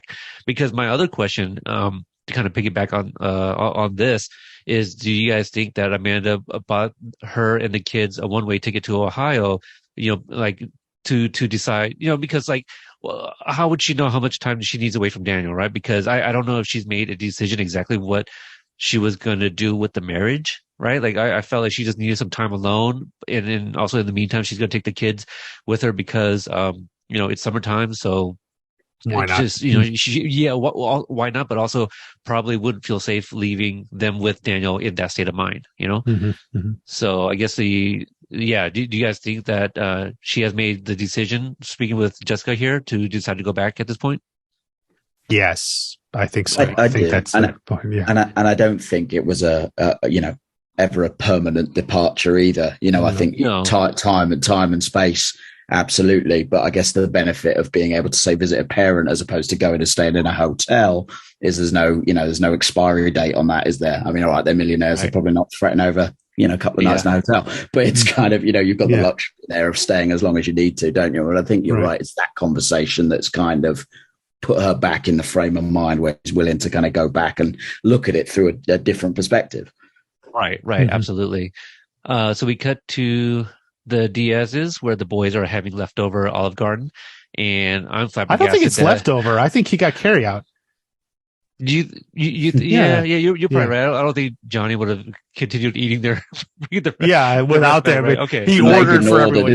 So it wasn't like there was kind of plates of stuff already on its way. Yeah. Okay, fair. I just assumed eating at home, is leftovers because they're not quite to 2020 yet, right? Where you just assume any dinner scene is takeout now. Yes, true. But it did exist before 2020. It just that's true. That's true. No, but I guess in my experience, it's usually that. Never mind. I'll shut up. They're drinking chocolate milk with Olive Garden. That strikes me as odd. It's kind of like Yoo-hoo, right? This is Yoo-hoo adjacent, maybe. Yeah, it's like he has the generic version of. But my note is that I'm flabbergasted that these boys never had Olive Garden breadsticks before. I mean, I know it was kind of mentioned in the earlier sequence at Olive Garden, about the breadsticks, but because doesn't Robbie make a line he references it, right? Yeah, these are pretty good, Dad. These are good, yeah. I think I thought this through. So my explanation for this is, and I actually like this. I like the Olive Garden use here because it's genuine, it's true, and you know what? For a lot of people, Olive Garden is like a nice restaurant. It's not bad, it's good for what it does. And as far as they've never had it. So Miguel and Carmen, you suspect they mostly eat at home, right? Because Rosa does a lot of cooking, and if they go out, they probably they wouldn't find the Italian restaurant because they're from Ecuador. Like it's not something that they would find necessarily. They would just go somewhere else. And then for Robbie, so his mom probably couldn't afford to go out a whole lot. And if she did, if she roped some guy into going that was paying. And so she would pick something really expensive. Like the few times Robbie did go out with his mom, they probably overshot Olive Garden, something really nice. So like he never had Olive Garden either. So there's like your explanation. Here's Johnny in the middle, bringing them both in. And they're all bonding as a family, a growing new family here as over Olive Garden and the breadsticks. Yeah, it's pretty amazing. Mark, have you had Olive Garden? No, so it's not. I don't believe I don't believe we've got the franchise here in the UK. So it's kind of, I can kind of attribute it to, other sort of, Italian restaurants we've got here, but I'm going to have to take your word for it on the whole. You both seem to clearly vouch for this, for the whole, Olive Garden. They give you unlimited breadsticks. Like that's part of it. They're good. You can get them right out of the oven so then they're always making them. So you get them like also fresh baked huge as well. I mean, like when we get served breadsticks here, they're kind of very long, thin, and they're almost like the kind of the crispy kind of crusty. Those look like dough. Do you know what I mean? Those look like dough, which would just be heaven. Sorry for the boys. No worries. Yeah, my daughter leaned over and spoke into the mic. What are you doing? What is like, Daddy's recording? What are you doing?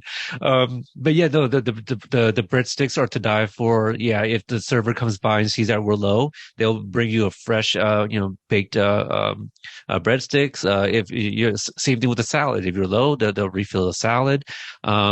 They have a soup called zuppa toscana, which is also to die for. It's very good. My favorite is probably the chicken gnocchi, which is basically chicken and dumplings.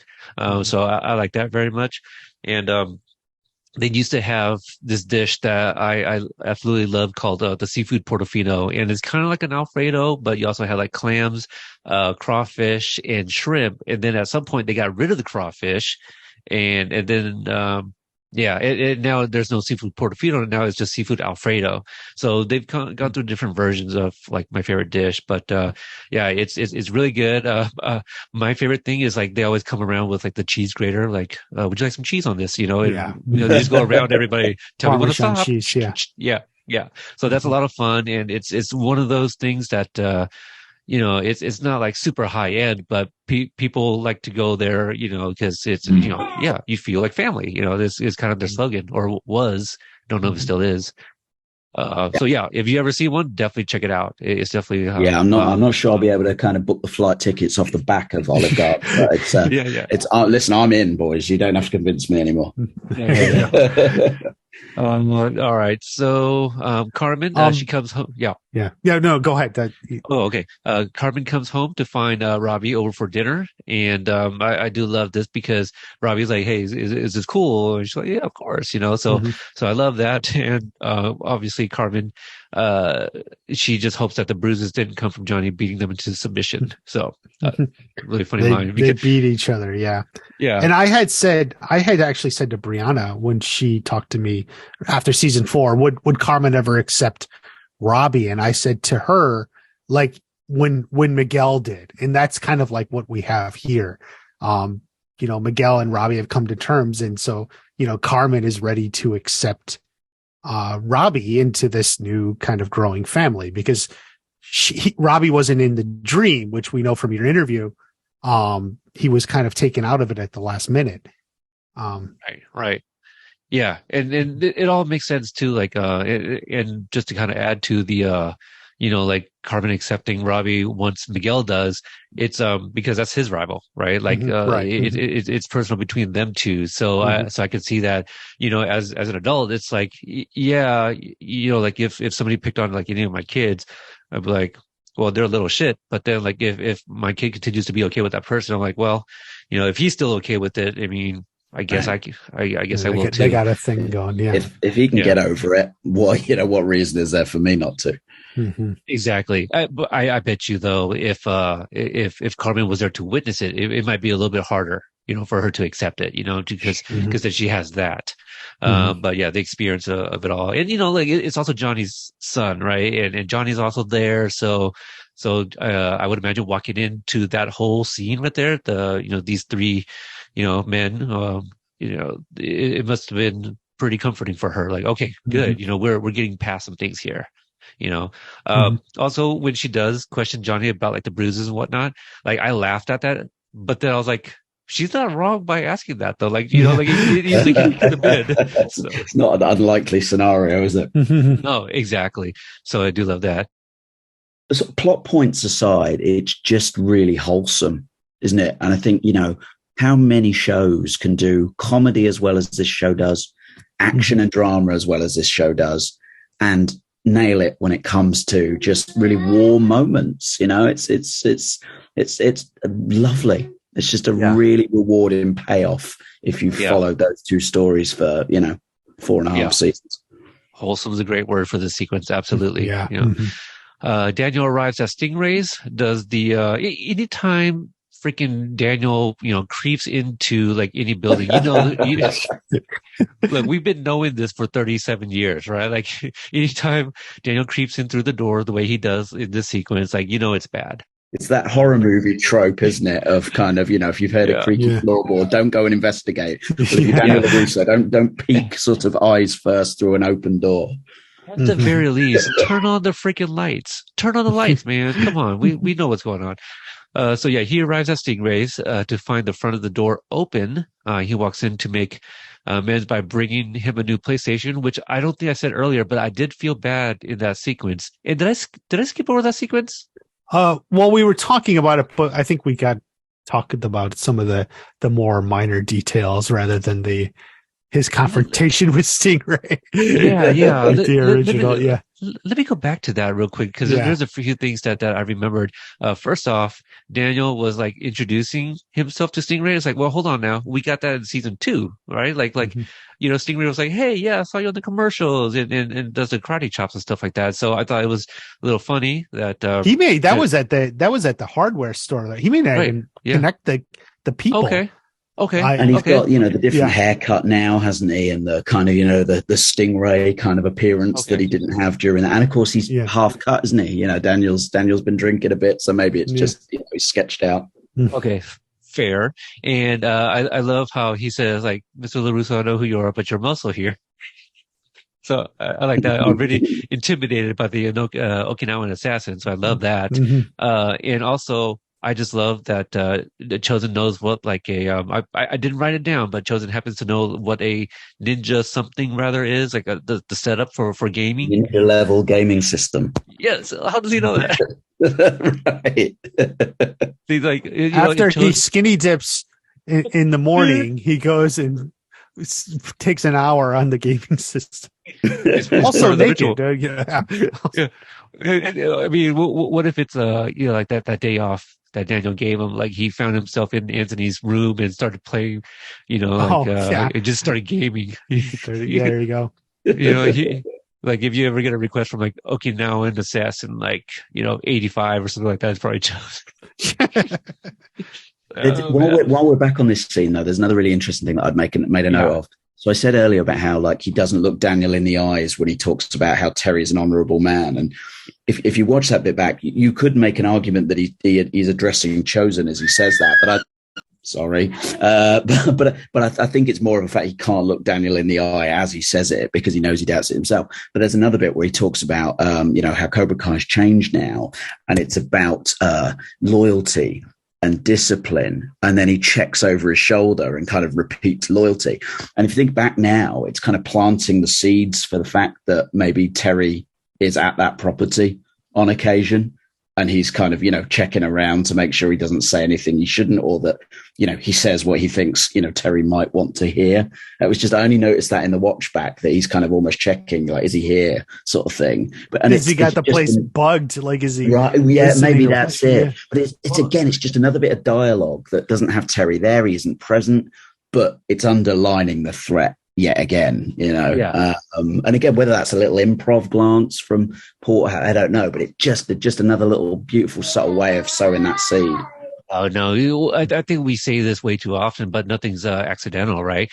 To jump ahead in the season, we when the Miyagi Fang? Yeah, when Miyagi Fang comes and visits Stingray, he has to talk in code. So is the place bugged? Like you would have to think so, right? So it's not necessarily like, does Terry Silver just once in a while pops in because, I mean, unless he's like the vampire from John Carpenter's Vampire, like, yeah, he can appear anywhere, but I would imagine that he's still walking through that front door. I mean, I can't imagine Terry Silver like going up the stairs, the ladder, like in the back entrance or something. But that could explain why Silver is even here. Like he suspected Daniel would come back. So, and he knew. Yeah, and has Stingray told him that, or has he picked it up? Has he heard that through that's never kind of explicitly stated, is it? It's Terry Silver, right? Like you would have to think like he would just know, right? He has to know. I mean, Daniel said it earlier, like this guy's driving like a Cobra Kai billboard on wheels or something, right? So like, Silver must know that Daniel's going to eventually see it. So, he's been waiting, I think is what we're to take because otherwise we would just be giving Stingray a little too much credit, right?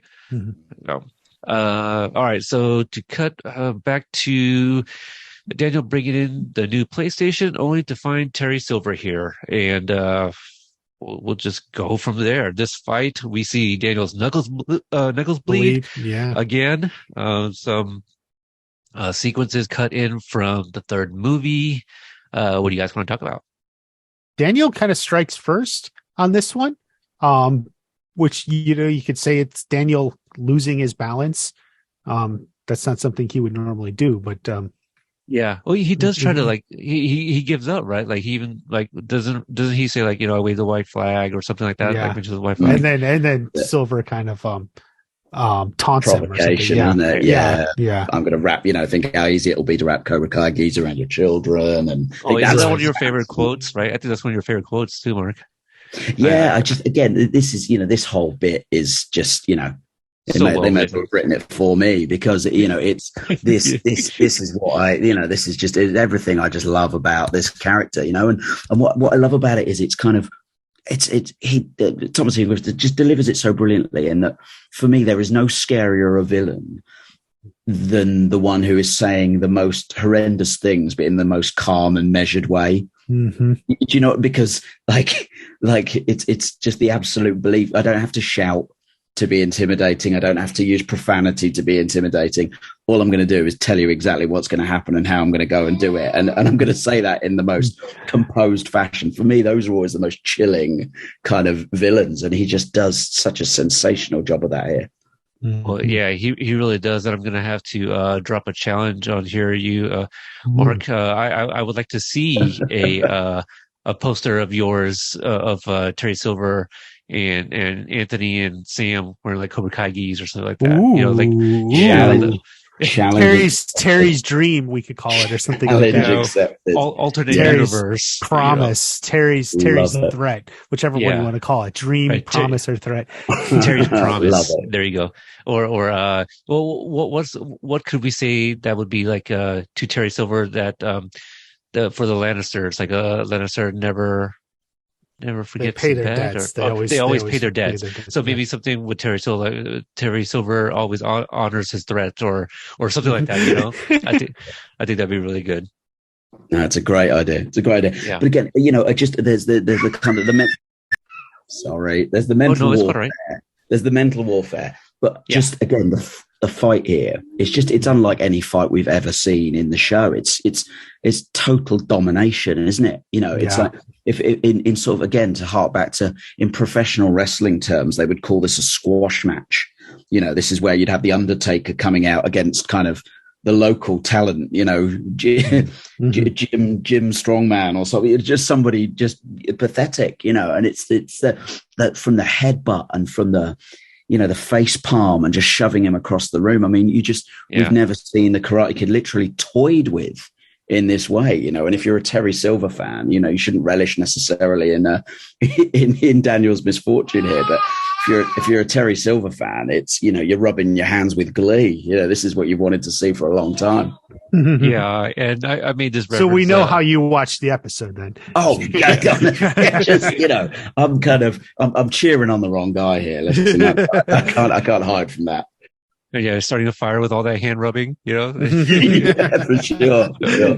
Yeah, this is heartbreaking. Obviously, you just to kind of see our hero in this way, and it was coming. It's we all love and hate it at the same time, kind of thing. Like we feel bad, but like yeah, we've never seen him this low before. So Mm. yeah, truly heartbreaking.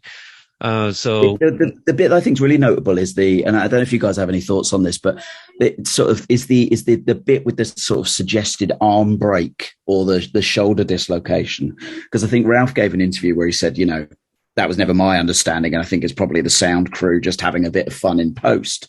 But the way it's framed, the slow motion, the grimace, and then the crunch.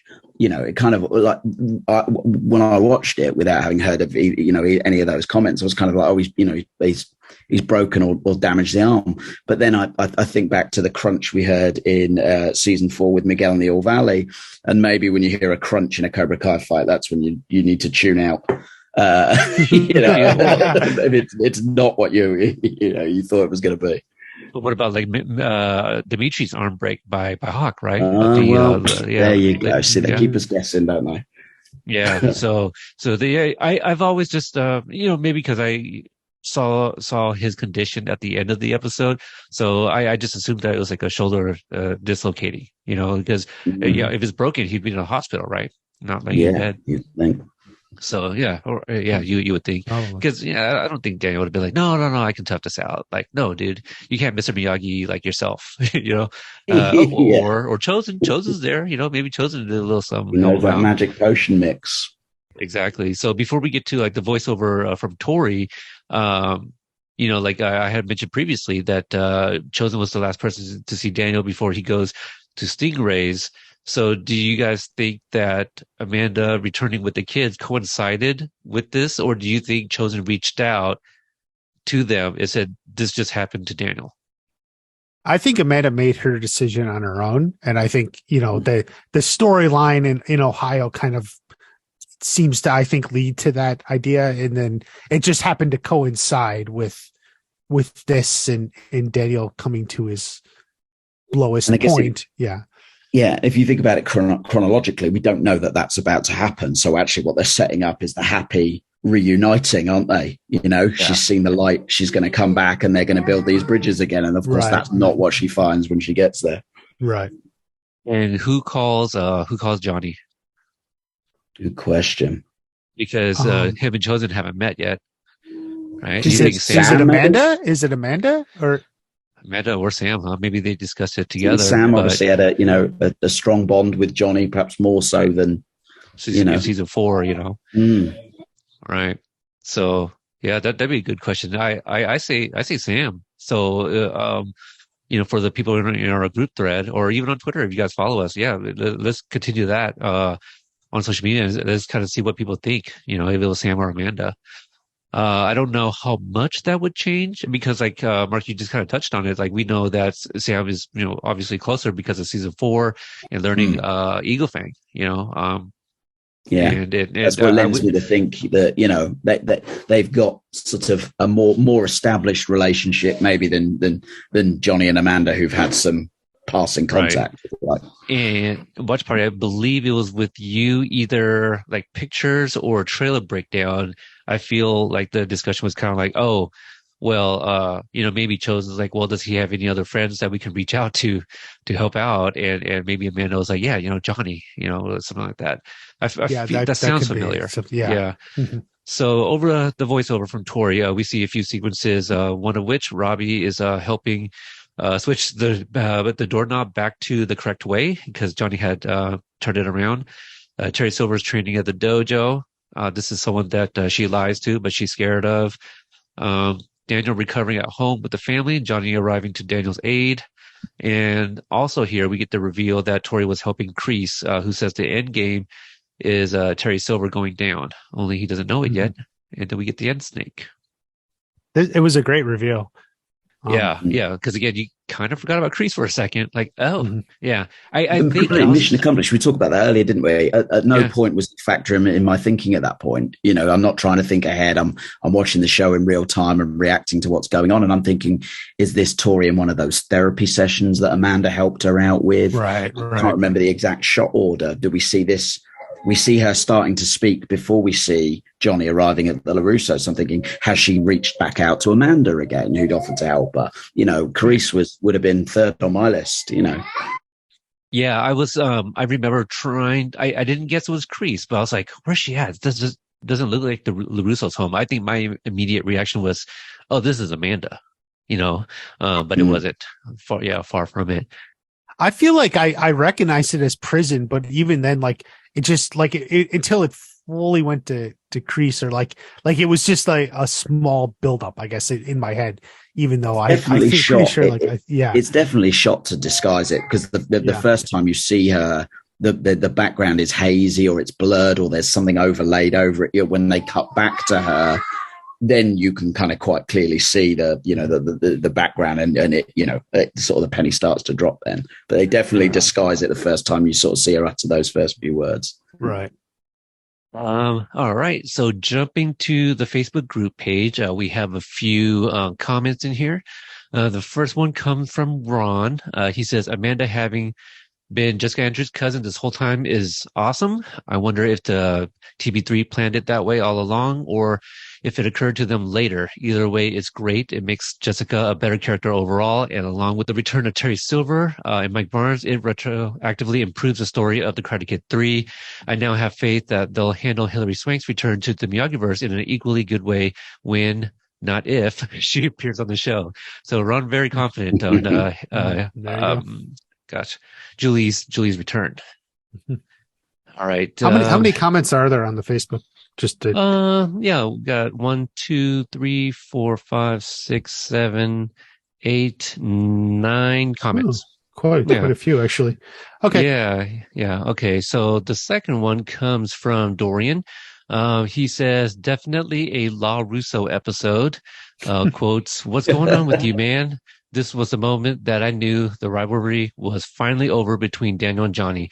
The Daniel versus Terry fight was so hard to watch. Then the bleeding knuckles flashbacks, so gut-wrenching.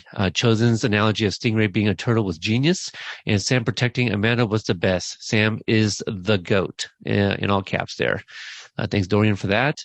I feel slightly bad after hearing that, though, that I took such glee in that final fight. Maybe that says something about me. Well, it's the end of the series for you right now. This episode, yeah, that's right. That's why you're here for the end of the series. I had to do this one because I don't know what happens in the next fight. Right. Let's see. The next one comes from Randy. He says, this was my favorite episode of the season. It has a lot of scenes and resolutions that we had long been waiting for throughout the whole series.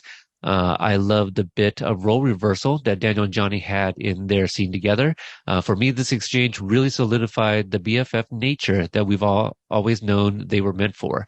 The Miguel and Robbie fight and resolution was wonderfully written and had me worrying about a replay of the events of season 2, but ended up using it in such a compelling and touching way. And who can't love the inclusion of the other tenant to make fun of the bubble that the show often places itself within. Finally, having Jessica show up and learning of her connection to Amanda was an unexpected surprise.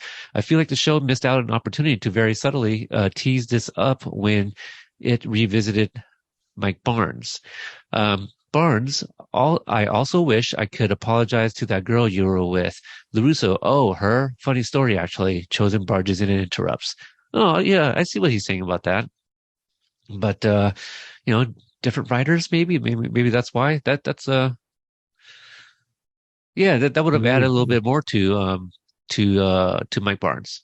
But they also didn't want to tease it. Right. That's a good point. Telegraphed it. Yeah. And maybe it's also that thing of, there was a small, I don't know, there was the dominant theory, but there was that rustlings of what if Mike and Jessica got married, so maybe again it's sort of it allowed them to sort of tease you along with that train of thought for a little while longer as well. Yeah, I kind of like what Watch Party says. It's also kind of like the same thing as hiding Kreese for half the season, right? Or in the middle of the season. Yeah. You don't want to really reference him, and if you do, it's very subtle. But yeah, if Mike Barnes brings up Jessica, probably a good chance, right? That she's going to show up in the next few episodes. You don't mention her at all, you kind of forget about her. Maybe, Yeah. Maybe that's their hope.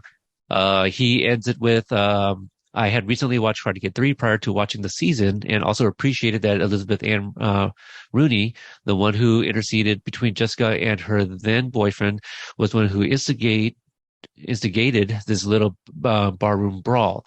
In some ways, I really appreciated the show showcasing a non-karate dominant fight, but also having Sam save the day with a single move was pretty badass. So, yeah, great insights there. Thank you. Next one comes from David. He says, the fight between Daniel and Silver is probably one of my favorites in the series. So brutal. I do like that Daniel fought like a Cobra Kai in this fight and lost, but fought like Miyagi-Do in the finale and won. Also, Johnny being the voice of reason to Daniel was really refreshing. If I got riled up because of Daniel and led to another fight, if he got riled up because of Daniel and led to another fight, would have been really annoying. I want to see them fight again, but not under those circumstances. So that's not something I caught that David mentions, that Daniel fought like a Cobra Kai and lost. Is that something you guys picked up on? Well, I had mentioned how he did strike first after, Right, Terry was provoking him. So, yeah, I think you could say he was fighting kind of more aggressively, punching out the walls. And Terry even says, doesn't he? There's the Cobra Kai student, that I knew was there, or something to that effect. So he even acknowledges, doesn't he, that Daniel is fighting like a Cobra Kai, in that moment. That's interesting because, see, the way I always took it was more of the not so much the fighting style, and I'm not sure if that's what David means also. I guess I was reading it and I was thinking of the style, but yeah, with Terry's context, I always kind of like, he sees like the illusion or, the appearance of a Cobra Kai student, and not so much of like the style of a Cobra Kai, the Tang Soo Do of it, or something. I don't know. Now I'm confused myself. But yeah, thank you, David, for that. The next one comes from Jera. She says, this is one of my favorite episodes from season 5. There were many resolutions and characters / family development. Johnny's attempt to help Miguel and Robbie get over their shit was awesome. I remember first seeing this fight in the trailer and wondering, what is this about? I love the editing with the flashbacks from season 2, and the fact that it was Daniel's idea was amazing. Carmen's reaction to the three of them having dinner was also great. Epic La Russo scene. Their roles reversed, and Johnny was calm and collected, and Daniel was spinning out of control. The way they brought Jessica back was genius. The storyline was cool because Amanda learns why her husband has been so irrational since Silver's returned, then witnesses how much of a badass her daughter is. Sam and Anthony had great bonding moments, and I believe this is where Anthony decides to start training for real. I did not enjoy Silver beating up Daniel, so heartbreaking. Lastly, the return of the Cobra Kai mobile. That car is badass in all caps. So thank you, Jera. Anybody want to comment on anything she said there?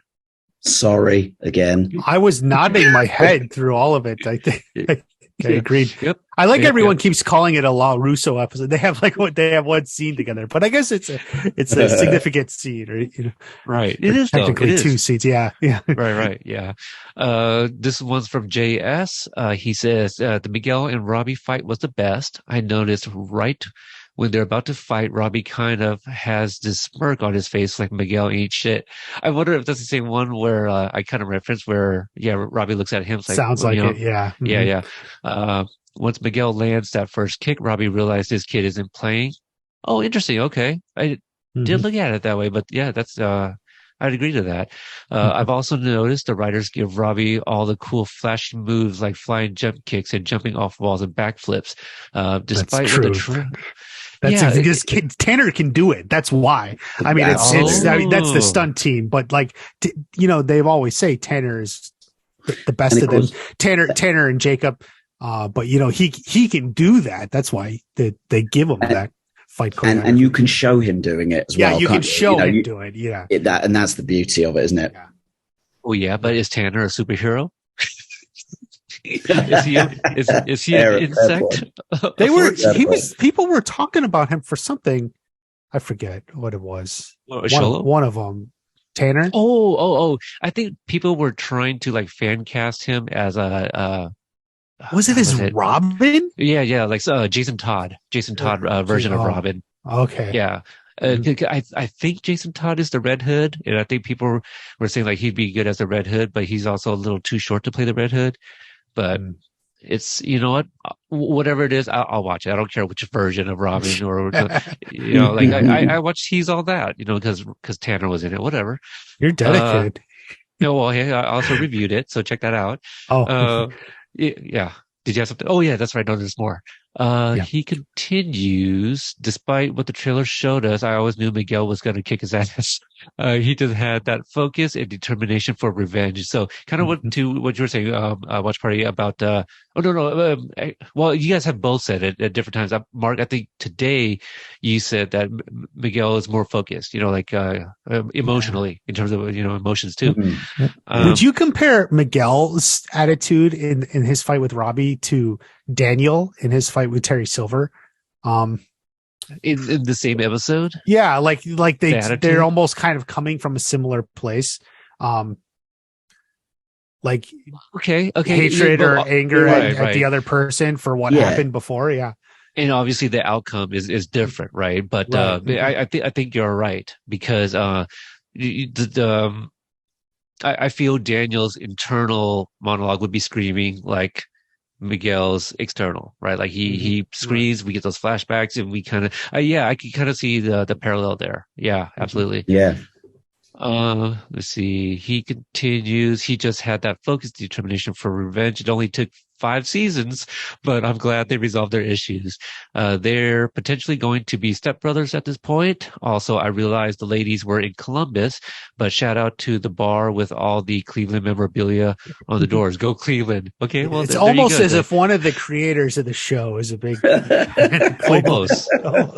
It's almost like he tweets about it sometimes too, especially the Browns and their record and the history and all these things. And his brother too, both of them. Right. Who you know could possibly work for the Cleveland Browns. Who knows? So thank you, Jay, for that. Allie comes in with so much is happening in this episode. The opening grabs your attention from the first second and sets the tone for the episode. Things I loved about this episode. Number 1, Johnny trying and succeeding to unite his boys. 2, Ralph's delivery of the line, "You gotta trust Fun Raymond. Is this what's going on here?" I don't know why I like it, but it's very cutting and timed perfectly. Also, Mark, she's from your side of the world. Because I know you use it in a different context, but both of you guys said cutting, right? So she's talking about him in dialogue. You were talking about him drinking. So I've never heard that expression. So that was actually, when you said that, I was like, I like that. Let's see, 2. Oh, so there's 2 2s. So she got a 2A and 2B. Johnny talking about Daniel, and especially the line, "I don't know who Pandora is or what's in her box." In fact, the whole scene, because these two sharing the scene is awesome, which I did not have it down, and none of us mentioned it. But we kind of mentioned it, but not when we talked about it. But Johnny goggling, what is it? What's the term that he looked up that Daniel conflict resolution? Conflict resolution. He goes, "I'm surprised that you know how to goggle," or even the term conflict resolution. Yeah. But it's also consistent with Johnny zeroing in on the least important part of what's being said, isn't it? You know, he's just zoned in on this Pandora's box thing, which is like really, it's, you know, he's distracted by the metaphor and he's missed all of the rest of it. Well, see, here's what happens following this episode. He goggles Pandora's box so he can use it again in episode 10, right? Or is it? Yeah, episode 10, because he finally uses it correctly, right? Like, I looked it up. So here's the context. I do. Gosh, what was I going to say now? I feel, was it about goggling? Oh, so the fact that he is now goggling. Do you guys think he was using like Ask Jeeves before? Like what was it before? if it wasn't Google, right? Like what's Netscape? Like what was he using? I think he just didn't use anything, or like he didn't do it enough to know it was like its own thing. Yeah. Got it. I'm trying to remember when that movie, The Interns. Oh, what's that The one where Internship. the Owen internship, Wilson and right? Vince Vaughn. Okay. So, because they work for Google, right? Like, if that movie is out in their timeline, maybe that's also how he knows about it. Maybe. I don't know. I'm just trying to fill in some gaps here. Maybe it's just that he's picked up on the kind of the cultural thing of referring to it as Googling it. Maybe he wouldn't Right. have said goggling at all. Maybe I looked Well, for it on the internet. Like he's learned that people kind of use this phrase, Googled it. Maybe it's that as well. Yeah. Mm-hmm. Googling is like plural. Like I only looked up one thing, so I goggled it. Number three, Jessica being Amanda's cousin, still climbing and still having beef with Elizabeth and Rooney, which also still making mac and cheese. Number four, siblings bonding. Number five, Silver versus Daniel, and number six, the Bloody Knuckles flashback. Fantastic episode. So thank you for that. Um, Amy S chimes in. It took me many viewings to notice all the car sounds happening while Johnny and Daniel were talking in the apartment. Ooh, I'm gonna have to go back and listen to that now. Basic traffic horns, honking, a siren. I'm pretty sure it was only when I was watching on my phone that I actually heard all of it. I enjoy that they threw in the outside noises since they were sitting there with the door wide open. Oh, okay. I also appreciate that during Jessica's flashback recap for Amanda, they reminded us that Mike Barnes was a piece of shit. He may be reformed, and we might all like him now, but they didn't brush the fact that he assaulted Jessica under the rug. Um, but I feel that's like she doesn't know what Mike Barnes is up to, right? So Right. that's her, Sure. yeah. That's her memory, and yeah. So Amy's saying that they're reminding us of that, but that's a good reminder because yeah, Jessica and Daniel remembers it differently, but now Daniel has met Mike Barnes and knows that he's reformed. Jessica doesn't, so yeah, I do like that. Johnny's genuine delight at the waiter's Olive Garden spiel was lovely. Yes, that's I said it earlier. What did he say? Yes, I do. The little nod with a smile. Yes, I do. Yeah. I know what he's talking about. And I have never related to anyone more than I do. The one bar fight mean girl that just threw herself to the ground and held onto Amanda's leg. I feel you, short lady. So People like that girl, yeah. Yeah. It's hilarious. You know, it's funny. Like, what if we just have one woman laying down here grabbing onto her leg? Grabbing her leg. Yeah. And the last one comes from Anne. She says, 505 is my favorite season 5 episode.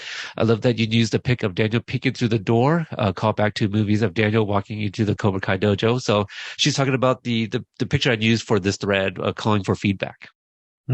Let's see. I actually loved Stingray in this, which is a statement I never thought I would make. I loved his line delivery of, now it's about loyalty and discipline and loyalty. So something that you just said. I love the escape room, but Johnny saying that Miguel is obviously Chavez Yes. made me cock an eyebrow. But then I loved Miguel saying that he saw Young Guns 2 with you. Johnny understand. Yeah. Yeah. I know. I saw it with you. So like they must see a lot of movies together for Johnny to forget, right? Johnny understanding Rosa when he says in Spanish that she screwed up and he assures her that he did it, or he did, was a nice way to show him picking up the language. I so didn't see Jessica and Amanda being related. It's so brilliant. I love that it's Jessica who put Amanda in touch with Daniel. I love the way Daniel, with his crazy eyes, goads Johnny into a fight, and Johnny doesn't fall for it. One of the best La Russo scenes of the series. All it needed was a hug at the end. They probably did, and they just cut that, you know. Yeah. I loved how Miguel and Robbie resolved their differences, but how did Robbie open the door from the inside? It was off screen, but you could hear the doorknob working when he wasn't shown fixing it until the end. Huh. I'm going to have to go back and check that. I didn't love the Daniel and Terry fight the first time I watched. Yeah, mainly because Tig is so clearly skilled over Ralph, trying his best, and the fight seemed slower. It has grown on me over many repeat viewings, though, and I appreciate the bloody knuckles and that Daniel striking first is his downfall. And then weirdly, I wonder, when did Terry have the time to pick up the towel? Terry kicks the crap out of Daniel, steps on his chest, neck, and then throws down a towel that came from where? Yuji confirmed he was the only one who knew where Daniel went and was waiting for him to take him to the airport. When he didn't show, Chosen went looking, found him, and took him home instead of a hospital, because this is the Karate Kid universe after all. Right. That makes sense. It's on brand. The nitpicks with the door and the towel were only noticed because I watched this particular episode so many times. And that's it. And caps it off. So very good feedback. Anything you guys want to touch on? Anything she said there?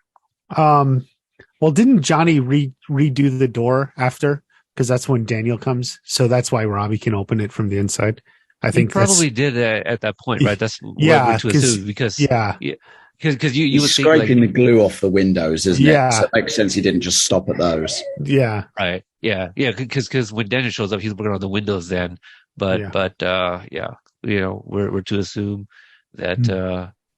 Hold on, sorry, my daughter. Okay, almost done. Okay, so go outside.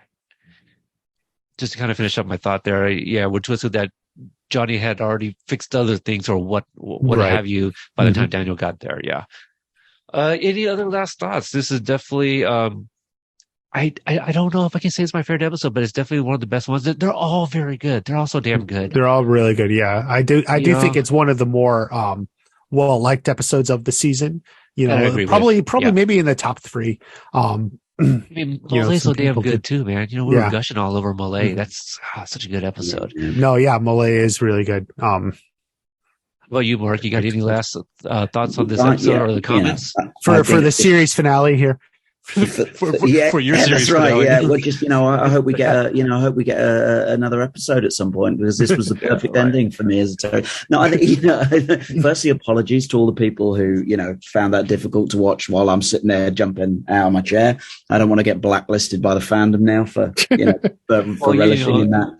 Just to throw some other guys under the Terry Silver bus / pool here, shout out to our friends Ken and Drew, who are also big Terry Silver fans. I'm sure they're like, yes. Yeah, exactly. I'll find solidarity with those guys. But no, I just, I think this was very much the kind of culmination for me of sort of, evil. Feel like once we moved into the whole kind of tournament agenda and stuff like that, there was a bigger picture here. But for me, for 5 episodes, it delivered on everything Hayden promised in that tweet. You remember where he said something along the lines of, for those of you who ever wondered what would have happened if he'd won, and that's that's what I was desperate for, and that's what we got in spades, and no more so than in this episode. Yeah, I completely agree with that. WatchParty, any last thoughts from you? It's a good episode. I think there's 2 fights. The 2 fights are different and really good. I was like thinking the Miguel and Robbie fight. It's really good in that the pacing of it, how it starts kind of like they're not sure, and then it just gets more and more intense. So great pacing in those fights.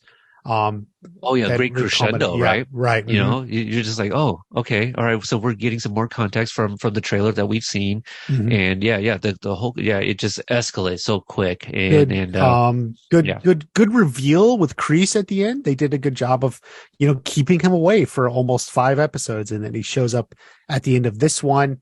Didn't expect Tori and Kreese to be working together, and we'll get more into that next one, but I didn't think, Tori was going to work with Kreese, but now knowing this, looking back through it, she probably first went and saw him. And I think I talked about this in the episode, like in episode 3, when episode 3 was going on. So Tori was probably the first time she went and saw Kreese, and they hatched this plan. So, it kind of fills in some, I've been saying this expression, fills in some of the gaps from the previous episodes. Oh, maybe that's why she was acting this way, or this is why she said that. Yeah, and why she broke up with Robbie in the previous episode.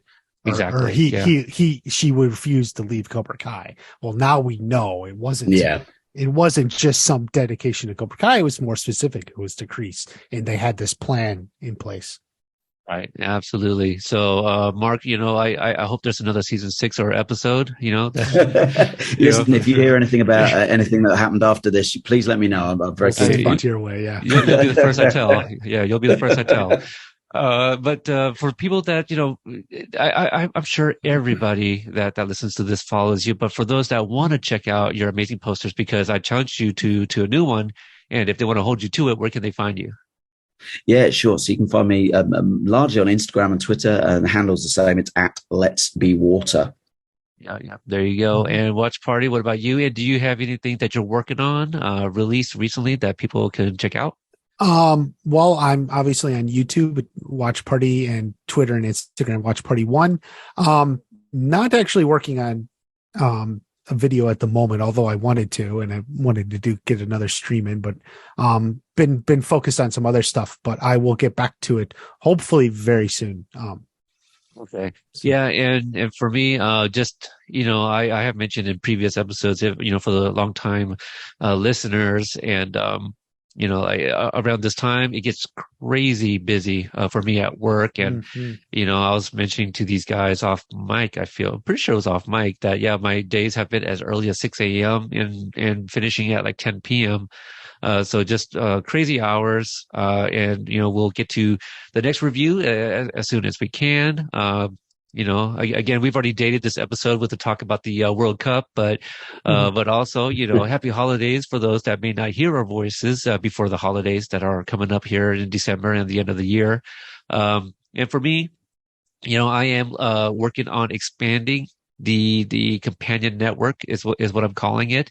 And, for those that don't know, I hosted a movie podcast called Podstalgic, but I recently started a YouTube channel for Podstalgic where I will be, putting video interviews and, previous interviews I've done for Podstalgic on there. So it'll be like just the audio ones. And so, for those that want to check that out, you kind of hear my journey as, interviewing some of these stars leading up to where I started, Cobra Kai. So, with some new stuff. So that's, their, Podstalgic, just to play on the word nostalgic with, the word podcast. You can find that on YouTube. I do have a Instagram and Twitter as well, but obviously more so active on the Cobra Kai companion. So thanks, for the two gentlemen to join me for this epic episode. And, until the next episode, I don't need a bat for you, Tramp Stamp. Ooh, good one. This is part of the Companion Network.